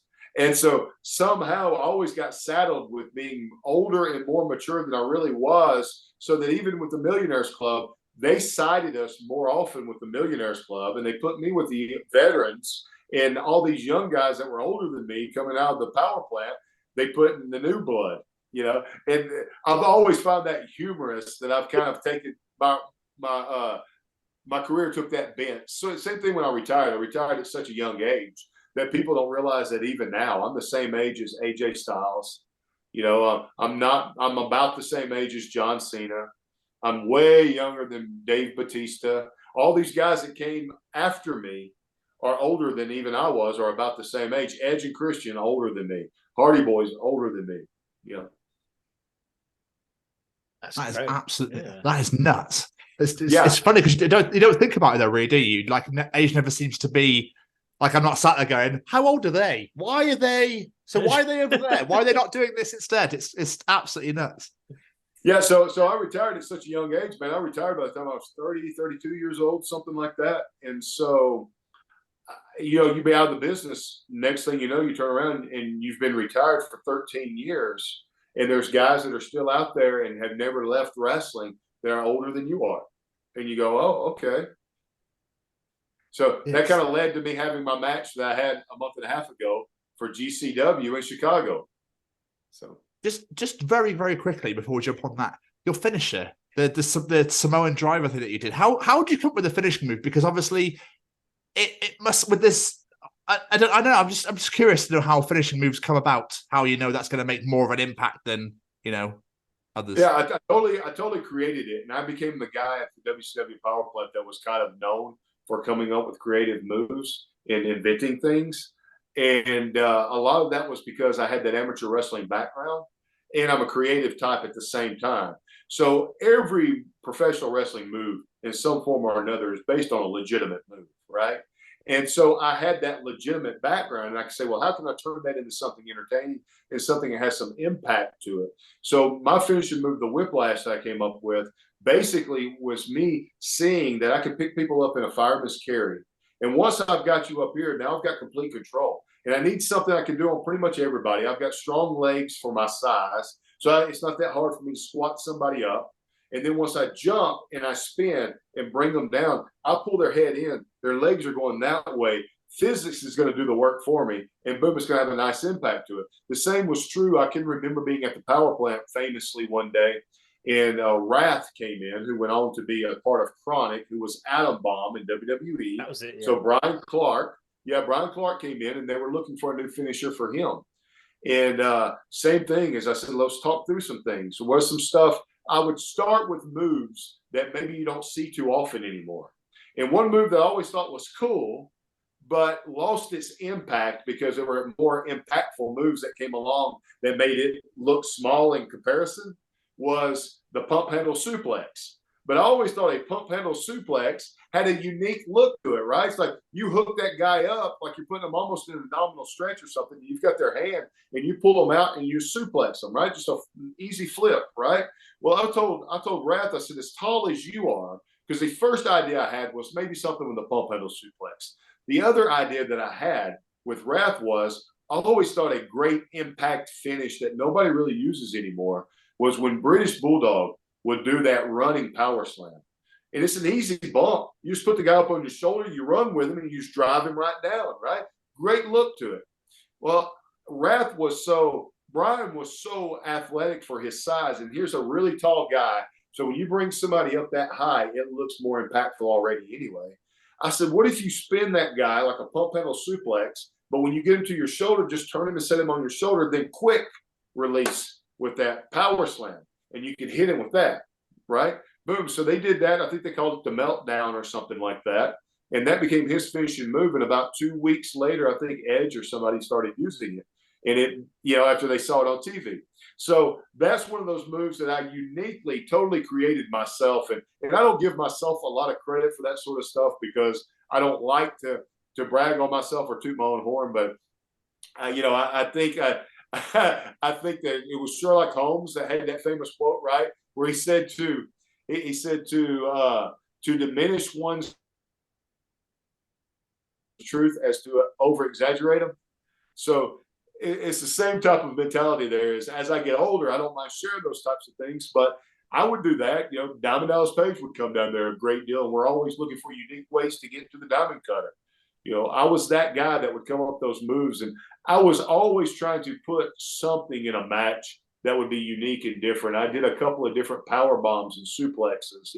Took a Northern Lights suplex, as a matter of fact, and there's a few matches you can see on YouTube where I do this. And I would go like I'm giving a guy a traditional Northern Lights suplex, which is a belly-to-belly with a bridge, and you land in the bridge. Well, I said, what if I just jump and flip with the guy? So that instead of me landing in a bridge, I would go to give the guy the belly-belly suplex, and I would spin in the air and go with him so that I would land chest to chest. And just so I did that a lot. And then they came to me at some point, and they said they didn't like the whiplash because they thought that it wasn't believable when I started wrestling heavyweights that were bigger than me for me to pick them up and to turn them like that, slam them. And they wanted me to come up with something a little quicker and a little bit more of a finesse move. So my best friend in professional wrestling was Brad Armstrong. He was my travel buddy. Love Brad Armstrong and love all the Armstrongs. Just iconic and legendary. Tremendous family. They don't get enough credit. They should get more flowers than they do in the wrestling community, in my opinion. But anyway, Brad's finishing move was always that Russian leg sweep with the float over that I thought was just gorgeous when it's done well and it's smooth. And he was not wrestling actively anymore in WCW at the time. And they came to me about 2000 and wanted me to come up with a new finishing move. So what I started doing was I was doing a lot of English style at the time as well. I tried to incorporate some of that. So that instead of just grabbing a headlock, because everybody grabbed a headlock, I'd grab a cravat, and I'd put them in that. And a lot of that was influenced by Dave Taylor, who was a good friend of mine at the time. A British legend, man, what a great wrestler. He and I actually wound up being tag team partners together with the WWE's training ground up there at HWA for a while. And that was a lot of fun. Love being around Dave. We did a German tour together in the mid-2000s. But anyway, so I did a cravat. Instead of doing the Russian leg sweep where I just drape my arm over his head and grab it and do the Russian leg sweep, I would put the guy in a cravat first, do the Russian leg sweep, and then float over on top of that. So it's always just thinking, how can I take something that is a safe, unique move already and make it more defined and unique and make it my own by just putting a small twist on it? Absolutely. I'm always fascinated by how you come up with like moves and stuff, especially as we move on now into like this sort of day and age where it's like it's almost more difficult to come up with stuff now because so much has been done in the past and whatnot. Absolutely. You're 100% right on that. And something else that gets lost in the shuffle, by the way, and I think that this bears mentioning because it's a great story and it's also very true. And I also think that people can learn from this now in the wrestling business. And that is, you have to do something that gives the fans an opportunity to react to it as well. And if you do a high impact move just to go into another high impact move, then what are the fans really going to react to? Or if you do a high impact move and it's unique, but the bump is not any more impressive than the 47 other bumps that you took leading up to that, then why would the fans react to it in any way whatsoever? And I learned this lesson well one day. We're all in the power plant and we're in a ring together and we're just working around together and trying to get better. And anytime somebody that was a star and a legitimate bona fide name came down the power plant, you wanted the opportunity to learn from them and be in the ring with them. And so it was me and Chris Canyon and Disco Inferno was in there. Some other guys from the power plant and Diamond Dallas Page had come down there, who was always coming down there and trying to polish up his craft more and more and more. And I was guilty of just trying to be the class clown sometimes. Like I was a hard worker and I'm also going to play hard. Now I want us to have fun while we're doing this, right? And so while there was a pause there, I looked over at Paige and I said, "Hey, Dally, this is what I'm going to start doing when I have my matches." And I was just trying to make him laugh. That's all I was trying to do in this moment. I wanted to pop him and get a reaction from him.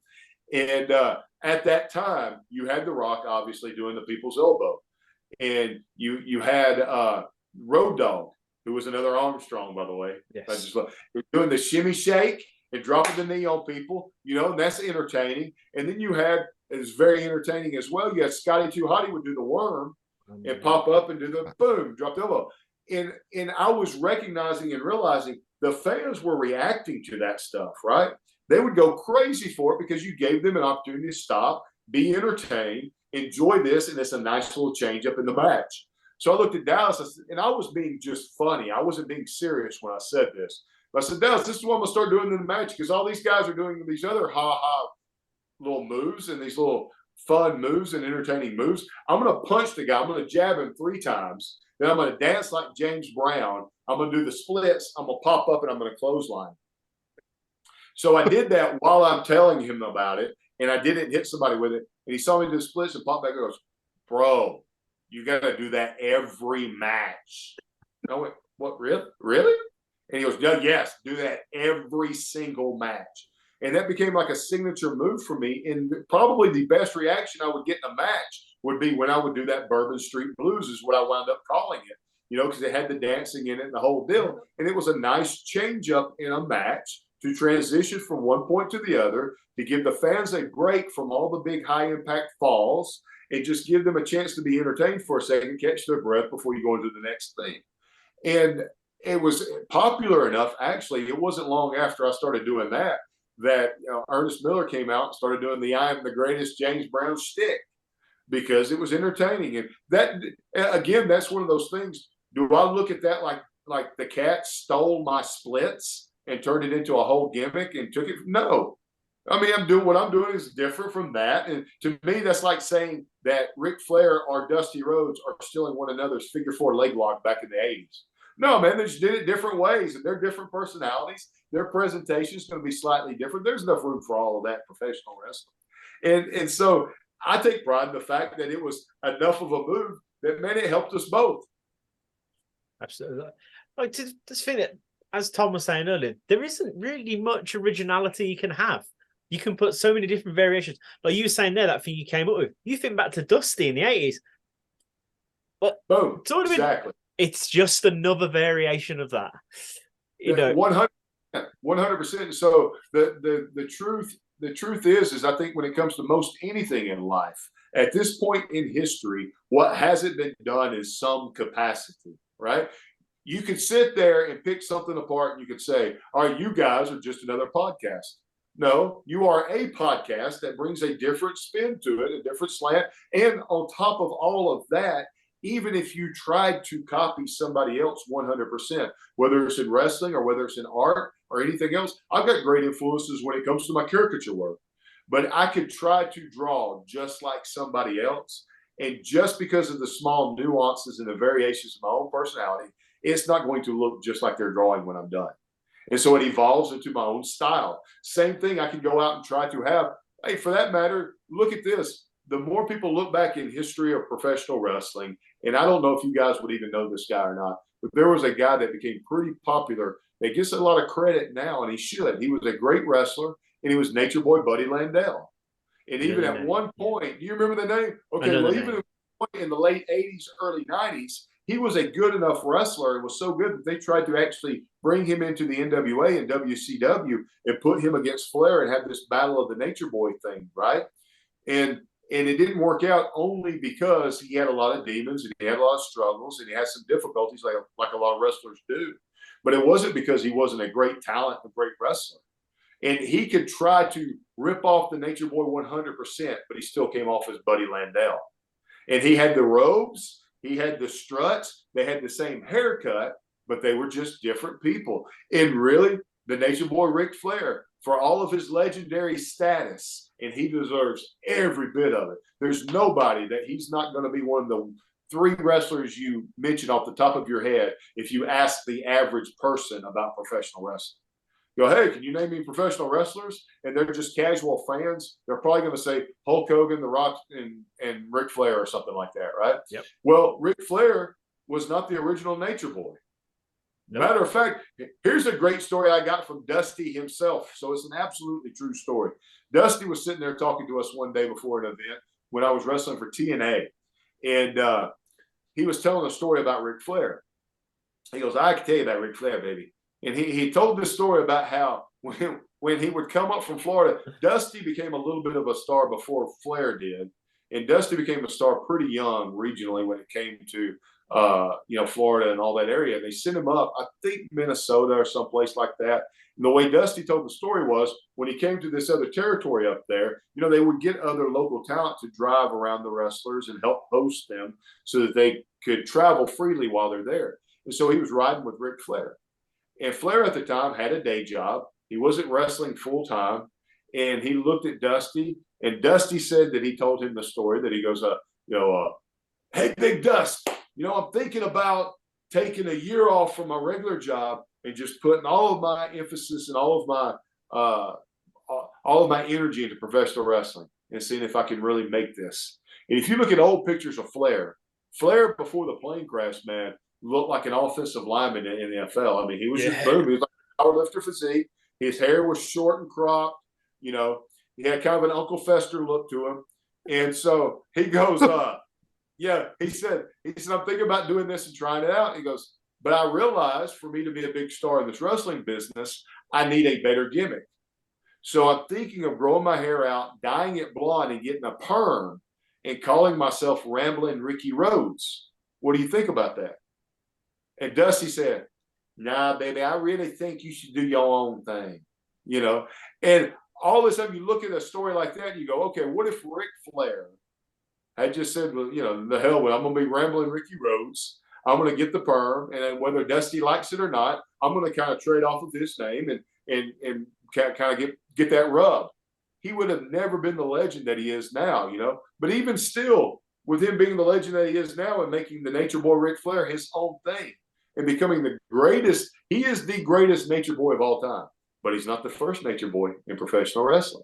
Nope. So to your point, man, it's all been done at some point or another. You take it, great people are able to not necessarily steal, they borrow the general ideas and then they build off of it. How can I uniquely turn it into my own? Absolutely. Like, you've got so many comparisons at the moment. Like you said, like, to speak of current things, there's a current wrestler WWE, Solo Sikoa. So much like his uncle, Umaga. So much. But they're two very different people. But That's right. You can see he's borrowing from that family lineage. And no one's forgetting Umaga, but no one's forgetting Solo either. It's, you know, it's paying tribute. It's that's what it is. It's paying tribute at the end of the day. 100%. And look, really, when it comes down to it, how will you know if it works or not? Because it will stand the test of time. If it doesn't stand the test of time, then it's a cheap imitation. If it stands the test of time, then it's genuinely you, and you've just borrowed some pieces from other people. Another example of that, for instance, for me personally, if you're talking about my career, is I get stopped all the time. And one of the things fans remember about me that are kind enough to remember my career is the sideburns. You know, I was kind of for having these legendary sideburns. Well, the way that those came about was this. I stole those from Elvis Presley. The reason why I stole those from Elvis Presley is when I started wrestling, I had gone through all that stuff that I told you that I'd gone through in high school. I was a super young kid because I played sports in high school. I always kept my hair about as short as your hair is right now. And the very first thing they told me was, you look like that kid from the movie Rudy. You just look like a little kid. You look young. You need to grow some facial hair so you'll look older because you're only 18. You need to grow your hair out. That'll make you look even older and make you look more like a wrestler. So do that. Well, when I began growing my hair out, all it would do is start curling up. I had no idea it was this curly until I started growing it out. And this is all that it will do. So I let it do its own thing, and it was kind of unique. But then as far as facial hair went, I go, okay, what do I go with? I didn't want to go with a beard. That didn't appeal to me for whatever reason. I didn't want to go with a goatee because everybody had a goatee in the 90s, right? And then I thought, well, if I grew out my sideburns and kind of grew them down, would that even be noticeable? Would that make a difference? Well, I'm a big Elvis fan. I've always been an admirer of his. And I looked at some of these pictures of Elvis. I thought, well, his sideburns are kind of cool. What if I just grow that pork chop Elvis sideburns? So I did that first and just grew these huge sideburns. And then one day I was looking in the mirror and I went to shave and I thought, you know what? The artist in me came out and I went, I bet I can shape those into L-shaped sideburns. I literally, the first time I did it, I took a ruler and I took my wife's eyeliner makeup pencil and I drew them in. And once I shaped them and shaved them in the first time and made them look like an L, I go, yeah, that'll work. That'll work. Then it wasn't that difficult to keep them up. I just shaved around them all the time. And then I grew the soul patch to kind of balance it all out, you know, just because I thought it felt like it needed something. And it made for a different look for me, for something iconic. But you could make the argument that it started with the genesis of me just ripping off Elvis because I thought it was a cool look. And then I thought, well, how can I make it my own and take it even the next level? Absolutely. And genuinely, I don't mean this. And so that is one thing I remember most about you from my childhood watching you is that tour with the figure down the sideburns. It, you know, it stands out. It makes you, those part of that character. Well, I appreciate that very much. If you don't mind, I'll share a couple of stories with you really quick. And one has a strong moral to it, since that's kind of been the theme of this podcast for us. But you know, the first is just fun, quick little antidote to that is when I did this pay-per-view about a month and a half ago, which was my first time in the ring in the last 13 years. Obviously, I don't have the sideburns, but I paid homage to them enough that when I came out and I saw the camera, I went, oh, there it is, right there. People would remember the sideburns. And then the other thing that I think is incredibly important, and people should remember this, especially if they're young wrestlers and they're coming up in the business. You know what? If you're anybody coming up in any business, wrestlers can very quickly be in a bubble. And because you're on the road so much and you're used to people giving you your accolades and recognizing you from TV and treating you like a quote unquote superstar, you can start acting like a superstar if you're not careful. And I always tried not to be that person. I wanted to be nice to everybody, right? And especially people that I just got on with really well. And so you could be the crew guy, and I'm going to stop and talk to you as long as I'm going to stop and talk to Buff Bagwell, you know, in the hallway going through to catering. And there was one particular guy that I would talk to like this. He's an older gentleman that worked the camera there in WCW. I didn't even really know what he did. I just knew he was on the crew. And, you know, I'd talk to him and we'd have conversation every now and then. And sometimes after the shows, I'd see him at the bar and have a beer with him and we'd talk a little bit then. It was just such a genuinely nice guy that we hit it off. And one of my travel companions at the time was Nick Patrick because of that WCW power plant connection there. And Nick and I traveled together a great deal. And he and Nick were good friends from way back when. And so I got along with this guy really, really, really well. And he stopped me one day. And he goes, hey, I don't know if you know this or not, kid, but, you know, I'm the one that's working that handheld camera when you're coming down the ramp to the ring. He said, you want everybody to recognize those are L-shaped sideburns, and you kind of point to them when you come out.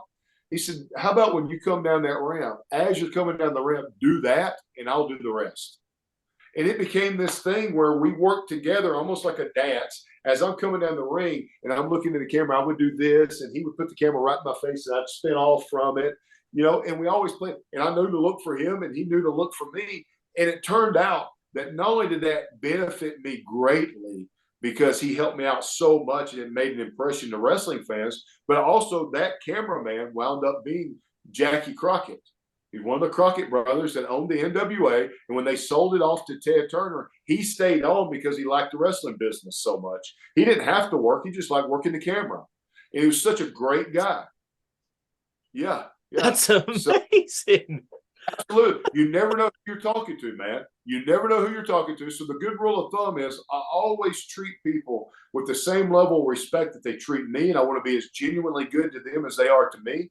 Because, hey, you never know who you're talking to anyway. But at the same time, you also look at the fact that when you're interacting with these people, they don't know if they're the first person to bother you on a day or if they're the 500th person to come up and ask for an autograph.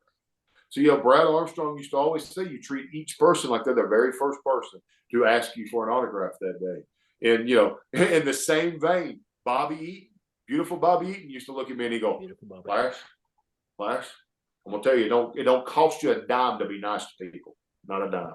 And he's absolutely right. What does it cost you? And you never know what the benefit's going to be on the other side. Absolutely. Oh, phenomenal. Just fast forwarding through, obviously, we all know the story. 2001, WWF wins the war. They buy out WCW.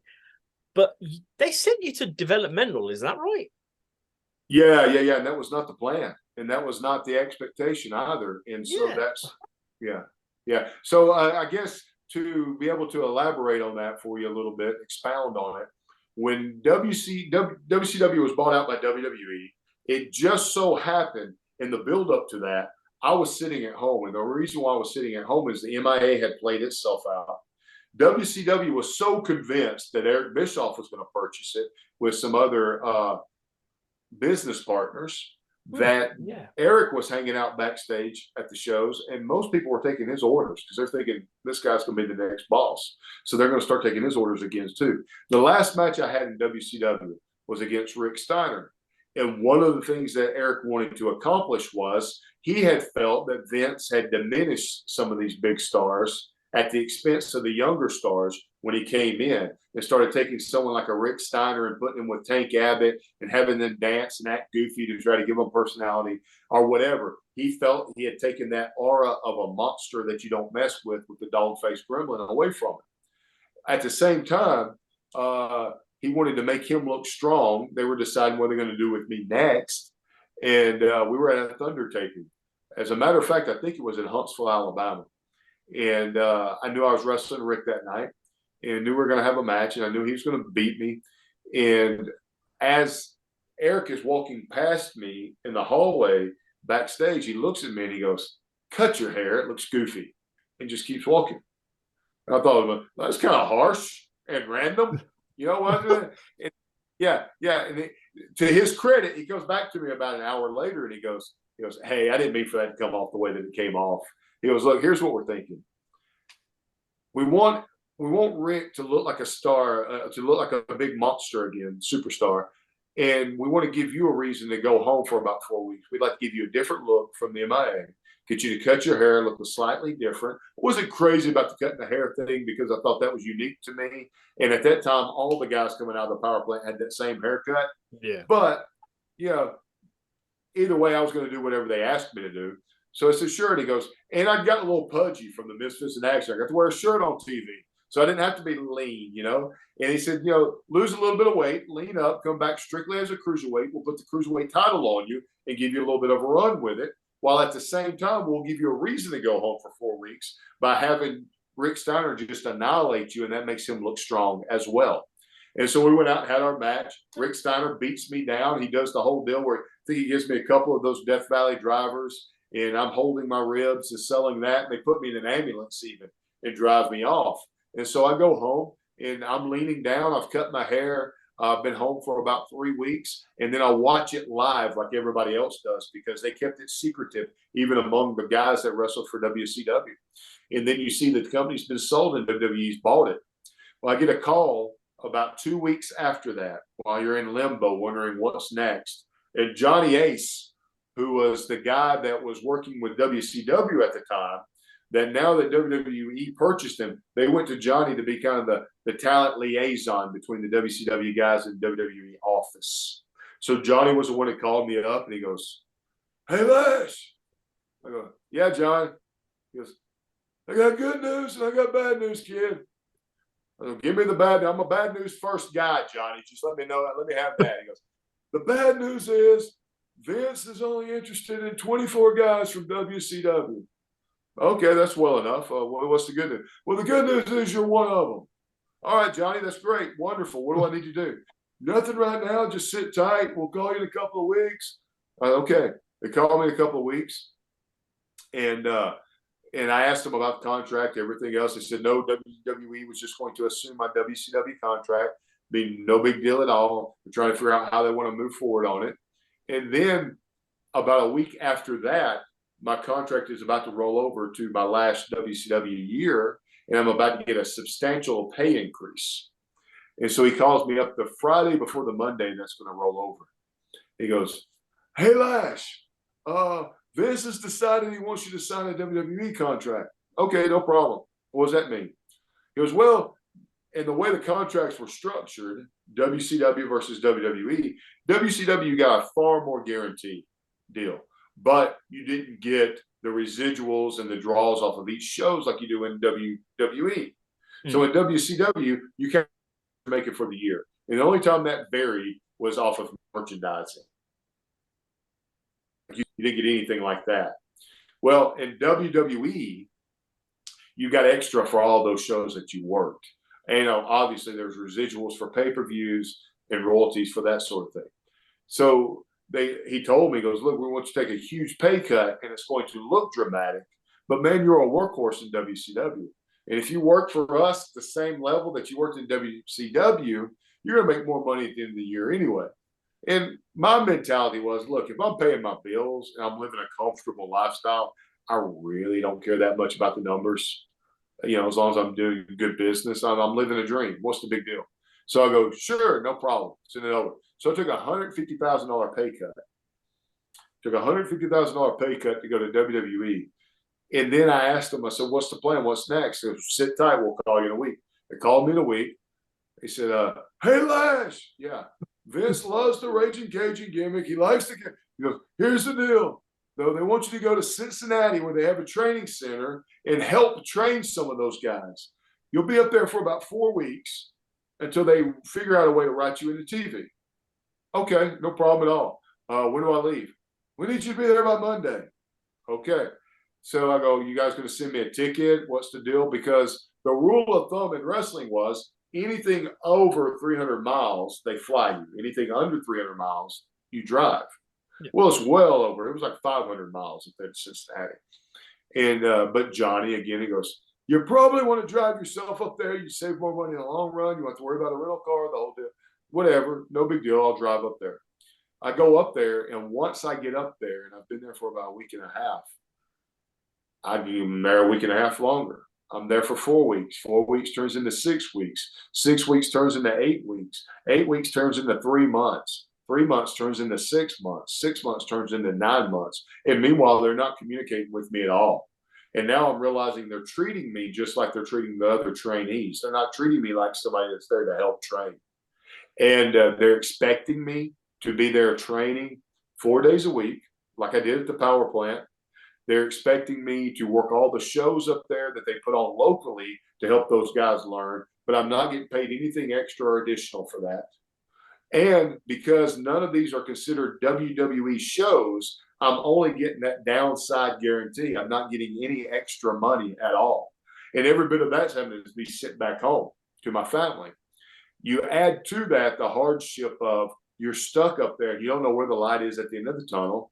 And everybody else is kind of in the same boat, too. They came from WCW that they set up there. So now you're sharing a one-bedroom apartment with 4 other guys that were bona fide superstars in WCW, and you're all sleeping on the floor and slumming it and don't even have furniture because you're trying to make it as cheap as possible, and you're all sending your money back home because you don't know how much longer you're going to be there.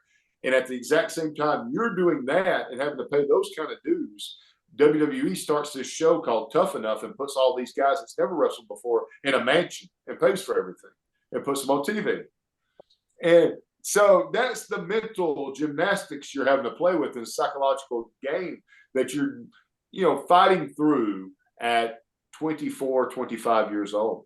And I'm sitting there, and it's the only time in my life that I can now look back and I can honestly say I considered myself a very strong-willed person, psychologically strong person. That one broke me. I've been up there for so long. And because meanwhile, for me personally, my mother-in-law, who I was very close to, was going through a terminal illness. So I'm thinking I'm up here for no reason when I should really be back home in Alabama with my family, beside them at their bedside. My wife's having to go through all this by herself. I don't get to be there for her and be her support system. And all these things keep kind of accumulating on top of each other. And because the wrestling business is the way the wrestling business is, there are times where you feel really, really, really high and you feel like the biggest superstar in the world. And there's times when you feel like you're at the very low. And when you're at the very low end, man, you start wrapping all these things around yourself, and you start going, man, they're out to get me, and why are they burying me, and why are they ruining my career, and why won't they give me an opportunity, and I deserve this, and I deserve that, and everything else. And the sad thing is, I can look back now, hindsight being 2020, and not excusing any of those things.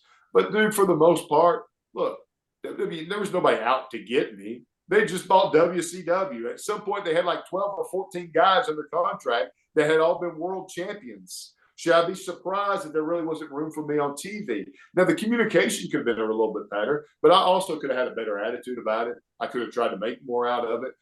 The older I get, perspective is a powerful thing. And you can look back with that perspective again, and you can find out, man, I spent that time in my life being more of a problem finder than a problem solver.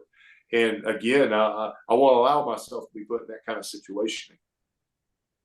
Yeah, that is crazy. Like it's nuts, really, that you got. And I'm sorry you got. I know you don't like the whole I think, but it's obviously just one of those things. But let's move away from all of that. Sure. So you mentioned that you went to GCW and you wrestled back again for the first time in forever. When it seems like, how was it to be back in the ring again? Oh, it was awesome. It was absolutely awesome. Again, my perspective has changed. So if you ask me what it would take for me to get back out there on a regular basis, I have built up a substantial business with my caricature work and everything else. So whatever wrestling offered, they would have to beat that monetarily in order for sense from a business perspective. But from me doing it the way that I did it, the way it came about was this. I do a podcast with adfreeshows.com called 60-minute time limit draw with Lash LeRoux, where I draw a wrestler live and the whole deal. And adfreeshows.com is subscriber-based in a lot of ways. And so each year, Conrad Thompson and those guys do this wonderful job of rewarding their subscribers by doing like a Top Guy weekend. And they try to give us some special treatment. It happened to be in Huntsville, Alabama this year. And since I live in Alabama and Conrad does, he asked me if I would come up. And he knows I don't do anything wrestling related. It took him a couple of years to talk me into doing the podcast because I'm one of those kind of people. When I decide I'm done, I'm done. And I'm not going to hokey pokey. I'm not going to play around like maybe I'm kind of in the business and kind of out. I don't like to play those games. And so I was not even doing autograph signings. I was not even doing appearances. When I retired from wrestling, I literally rolled out of the ring and disappeared for 10 years. For 10 years, nobody could find me in wrestling. And I was not on social media or anything. And so he finally talked me into it because he said, look, we're going to have a lot of activities going on. You just come up and just do caricatures for our fans and do them over in the corner. And I'm sure that I can do that. So I went up and I did caricatures and was reminded how wonderful this back and forth with wrestling fans can be, how genuine they can be, how appreciative they are of what we offered. And that makes me grateful that they care that much. And I had a wonderful experience of that throughout the day. And in the background, while this is going on, they had guys there like Road Dogg and Jeff Jarrett and Eric Bischoff and David Crockett and Kevin Sullivan. And all those guys sat in a ring with these wrestling fans. And the wrestling fans got to help them book a show. And they helped them make the decisions on how to shape it and who wrestled who and what was going to go on and everything else. So they had like a, independent wrestling show in the background that the fans got to be involved in on a fantasy level while I'm drawing the whole time. And I'm just experiencing this throughout the day. And at the end of the day, we finish. I do my job. I've drawn my last person. All of the fans have left. We're standing around and we go to leave. And I look at the ring and it's empty. And I look at the building and it's empty. And I tell Conrad, I said, hey, I haven't been in the ring in 13 years. He goes, really? Oh, yeah. I said, I've got to step in it. So I stepped up in. He goes, hold up, wait. Have you really not been in the ring in 13 years? I go, no, legitimately, I've not. I've not stepped through those ropes in 13 years. Can we film it? Sure, film it. Whatever you want to do, man. And I just stood up there. They put a camera on me, and I took a back bump. And I went, man, that didn't feel bad at all. That felt good. I backed up into the corner, took a step, and took a front bump. Boom. That's all right. And then there was a guy that had wrestled that day who was gracious enough to let me shoot him into the ropes, and I threw a drop kick. At 46 years old, threw a drop kick, hit him right on the nose. Timing was perfect. The drop kick was perfect. I still had some height to it and some hops. And I go, man, that felt like riding a bike. And they put the camera in my face, and I went, I'm here for my day in the sun, and for one more run, I ain't done. I ain't done. I ain't done. Like that. And they put it on Twitter, and it got a little bit of following and generated some buzz. And GCW came calling, and StarCast came calling for that weekend. And AEW was going to be there that weekend as well. And, the people there, Brett Lauderdale, those guys at GCW asked me what I thought about coming back and having one more match and doing a comeback match on their program there, on their Fight TV pay-per-view. I said, yeah, man, let's do it. And I had new gear made. I updated my logos, the whole deal, man. I said, if I'm going to do it, I'm going to do it right. And went out there and had a blast and did about 15 minutes with Joey Janela, who's a tremendous talent, man. And was able, what I loved was I didn't feel like I had to hold back. It felt so comfortable. My wind was there. My legs was underneath me. I literally went 13 years without having a match and walked right into a ring and did 15 minutes, man, of the splits, the Bourbon Street Blues, the whiplash off the top rope through a door, suicide dives over the top rope, and I thought, man, this feels great. And I came out of it not the worse for wear. The next night, we went to AEW and was able to meet a few people there that I'd never met before that are some great up-and-coming talents, and felt so humbled, man, when I would try to introduce myself to these guys that I admire their work now and say, man, I was going to introduce myself to you. I'm Lash LeRoux. And they go, I know who you are. I grew up watching you. And I thought I was a great fan. And, man, that felt great. Those guys were so welcoming and cool. And the guys that I came through the business with are now they're working the mechanisms backstage, you know, and they're the producers and the agents. And I got to hug their necks and talk to them and walk down memory lane with them and meet Tony Khan and talk to them and you know, see what offers might be out there. And we dipped our toe in a little bit, and you know, and I got a little bit of back channeling from WWE from that, and so I had a couple of conversations that were nothing, you know, substantial, but they don't call you after 13 years because they didn't notice something.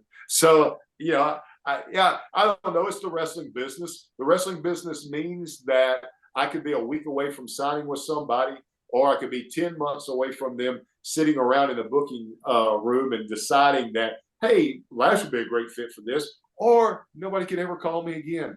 Who knows? But what made it such a great experience for me was I'm doing so good with my caricature, I don't need it.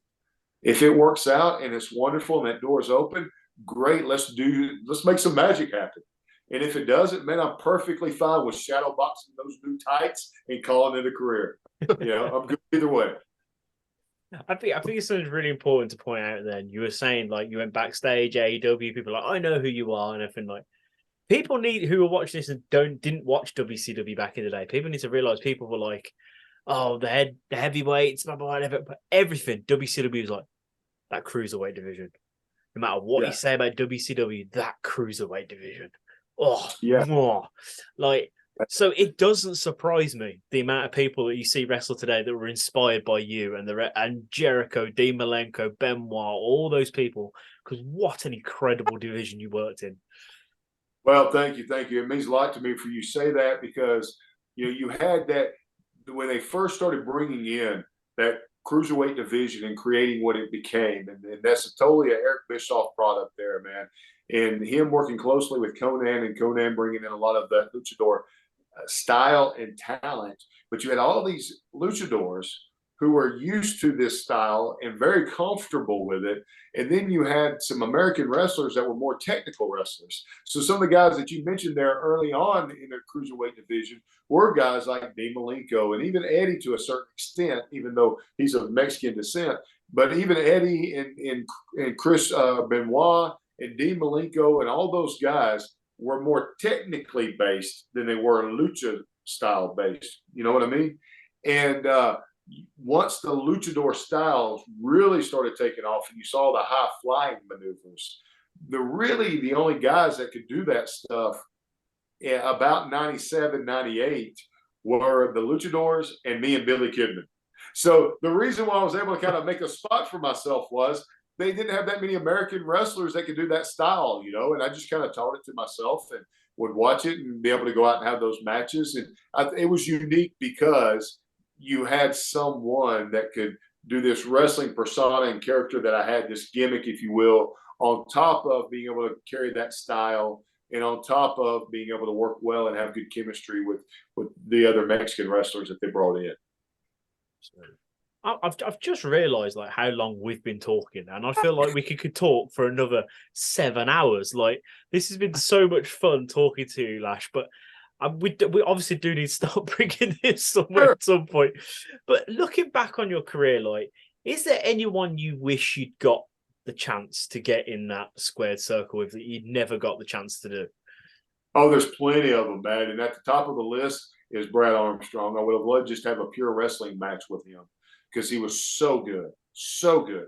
And then the other guys would be Bret Hart. I'd love to have had a match with Bret Hart. I would have loved to have had a match with Ric Flair. I would have loved to have had a match with Shawn Michaels. I mean, there's so many great talent. That list goes on and on and on. And I'm thankful that I was able to have a match with some of those guys that are so memorable to me because they brought me up so high, like Eddie Guerrero, you know, Chris Benoit, Jericho, Dean Malenko, being able to wrestle guys like Billy Kidman and being able to wrestle Booker T. I wrestled Booker T so many times, man, and we had some good matches.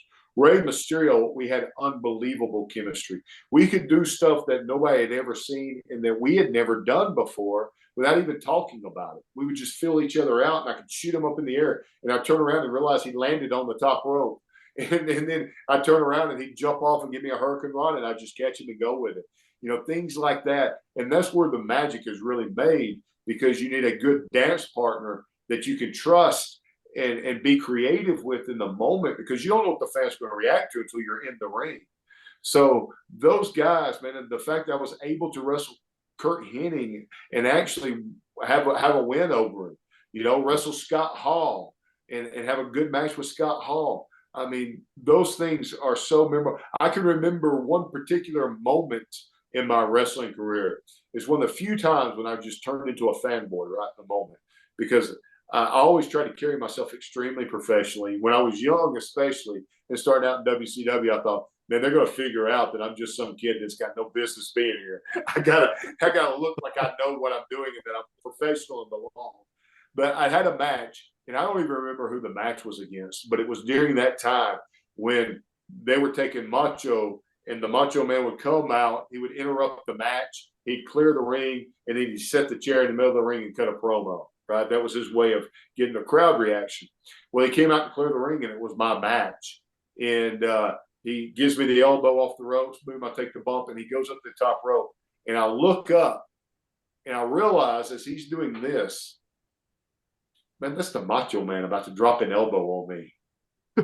Like, how cool is this? Like, I was in the moment so much at that point. I just go, the Macho Man, Randy Savage, is about to drop an elbow on me. And about maybe 6 months ago, a friend of mine sent me sort of a GIF of him doing that.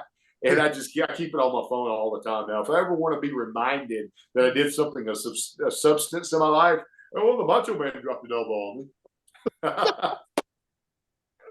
Oh, yeah, dig it. Phenomenal. Mr. Stevens, do you have any more questions for our wonderful guest? I do. I want to say something first, though. Is your caricature work is unbelievable. I was having a quick flick through your X/Twitter, whatever they call it now, and like your picture. I saw the picture you did of Eddie Guerrero after he sadly passed away. Beautiful. I loved that man so much, and that was stunning. I think I saw an Al Snow picture you did as well, which is absolutely unbelievable. Like all of your work that you've done, I was just like, this guy is talented. Like, so it's incredible, man. I just wanted to get that out off my chest first.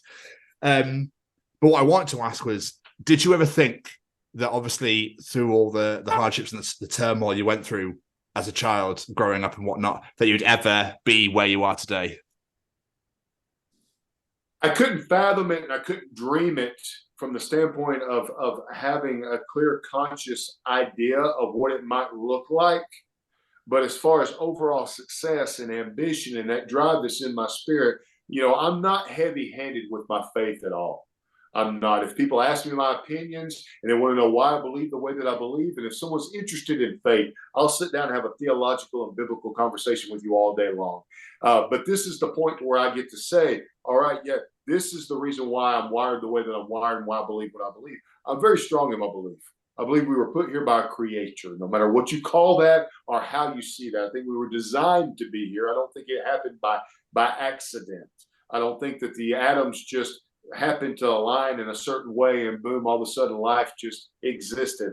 I think that we were designed and created. We're made in the image of God. I believe in the Imago Dei, which is Jesus Christ, God breathing life into our bodies. Now, if I believe those things, then I believe we get to communicate with him. And if I believe we get to communicate with him through prayer, whatever you call prayer in your life, and however you play that out in your life, whether it's affirmations, whether it's meditation, whatever it might be, we get to have that communication. And in that communication, and for me, what also informs a lot of my faith is the Bible, and I believe Scripture. And if I read in there and it says, if I believe all things are possible through God, it's not a stretch and it's not a leap for me to believe that the person that created this in the first place, the entity that breathed life into what we call a world, then has control over it to a certain extent. Now, he allows free will to happen, and he allows us to face the consequences of our actions. But it allows us to face the consequences of our actions, both to the positive and the negative. So if you ask, well, why does he intervene when something bad happens? Well, maybe that's a lesson we need to learn. And at the same time, he doesn't intervene when good things happen either and say, well, that's too good. I've got to yank that one away from you. He gives us the opportunity to flourish and to grow and to decide for ourselves whether we want to love him or follow him or not. But I believe all those things. And the reason why I'm saying them is not to hit you with my faith here at the end. But I say all those things to say that I genuinely, from a very young age, believe Well, if God tells me that all things are possible, if I allow him to push me in the right direction, then I'm going to allow him to guide me in the right directions. I want to make smart decisions. I want to be wise beyond my years. I want to mature. I want to do the right things and not do the wrong things. I want to be as moral as I could possibly be while knowing that I'll never attain perfection. And if I can do all those things, and it circles back around to what we talked about at the very beginning, which is this: what I do doesn't matter near as much as who I am. Who do I want to be when I grow up is the question I had to ask myself. Not what do I want to do or what do I want to be? Who do I want to be?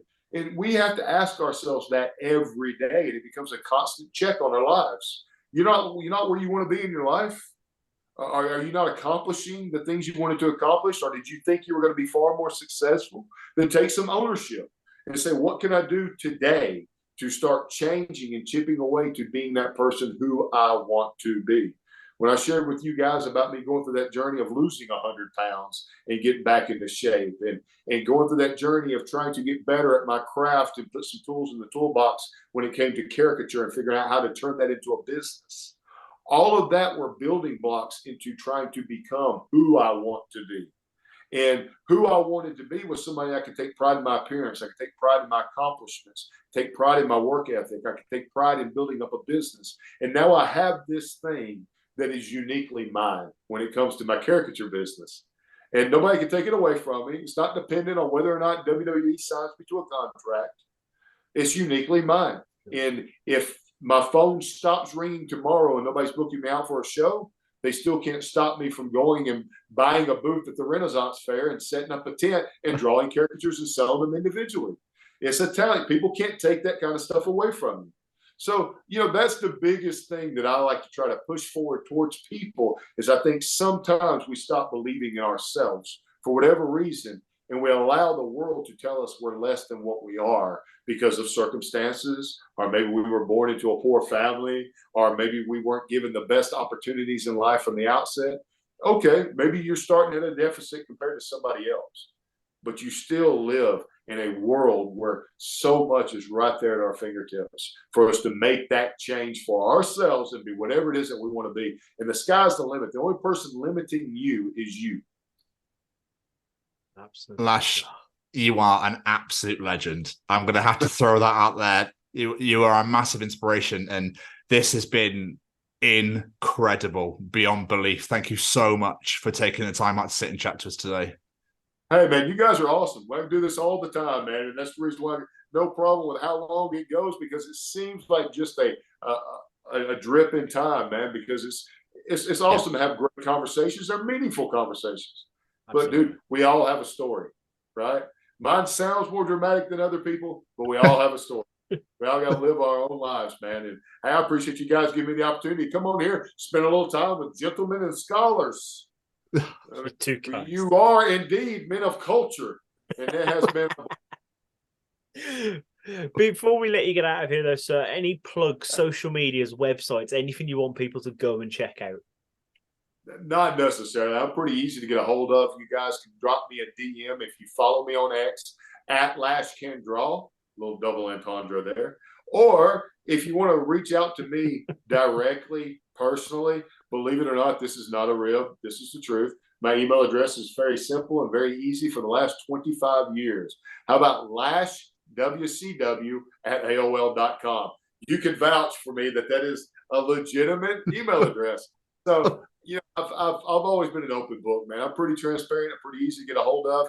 I don't have any particular agenda or anything I'm pushing right now. If you happen to be in the southern United States and you want to book me out and do live caricatures at your event, you can certainly do that. If someone wants me to travel further than that, I'm willing to travel. I travel all the time. It just costs a little bit more. We've had everything on this. Inspiration, Dusty Rhodes impressions. This has been one of my favorites. Absolutely phenomenal. Thank you so much, Lash. It means the absolute world. Hey, it was my honor, guys. Thank y'all for having me, man. Thank you for your time. Hit me up anytime. Have a wonderful evening, my friend. Thank you so much again, and we'll catch up soon. Sounds good. Thanks, guys. Bye-bye. Take it easy. That's it. Bye-bye. I absolutely loved that conversation so much. Like, as an old school wrestling fan, and then just not only that, then to hear all about his art and the mindset into it, and it's just beautiful. And yeah, he's a wonderful human being. And what I admire most about him as well is the fact that no matter how shit things truly got when he was growing up, like he persevered and he just, made it work and look where he got to. Like it's amazing. The mindset and everything on him is a very inspirational man. And I really hope that I hope he writes a book sometime, or becomes a motivational speaker in some way. I think he would absolutely smash that. It'd be great. Absolutely would. And watching clips from his match with Joe Janela, and which we spoke about in this, get back in there, Lash. Hadn't missed a beat, sir. Hadn't missed a beat. Yeah, the AEW conversation was very tantalizing. But Lash, again, thank you so much for taking the time and sit to chat to us for as long as you did as well. It's really appreciated. It was so great. We loved every second. We can't wait to have you back on. And we really hope that you all enjoyed listening to it, as we did recording it.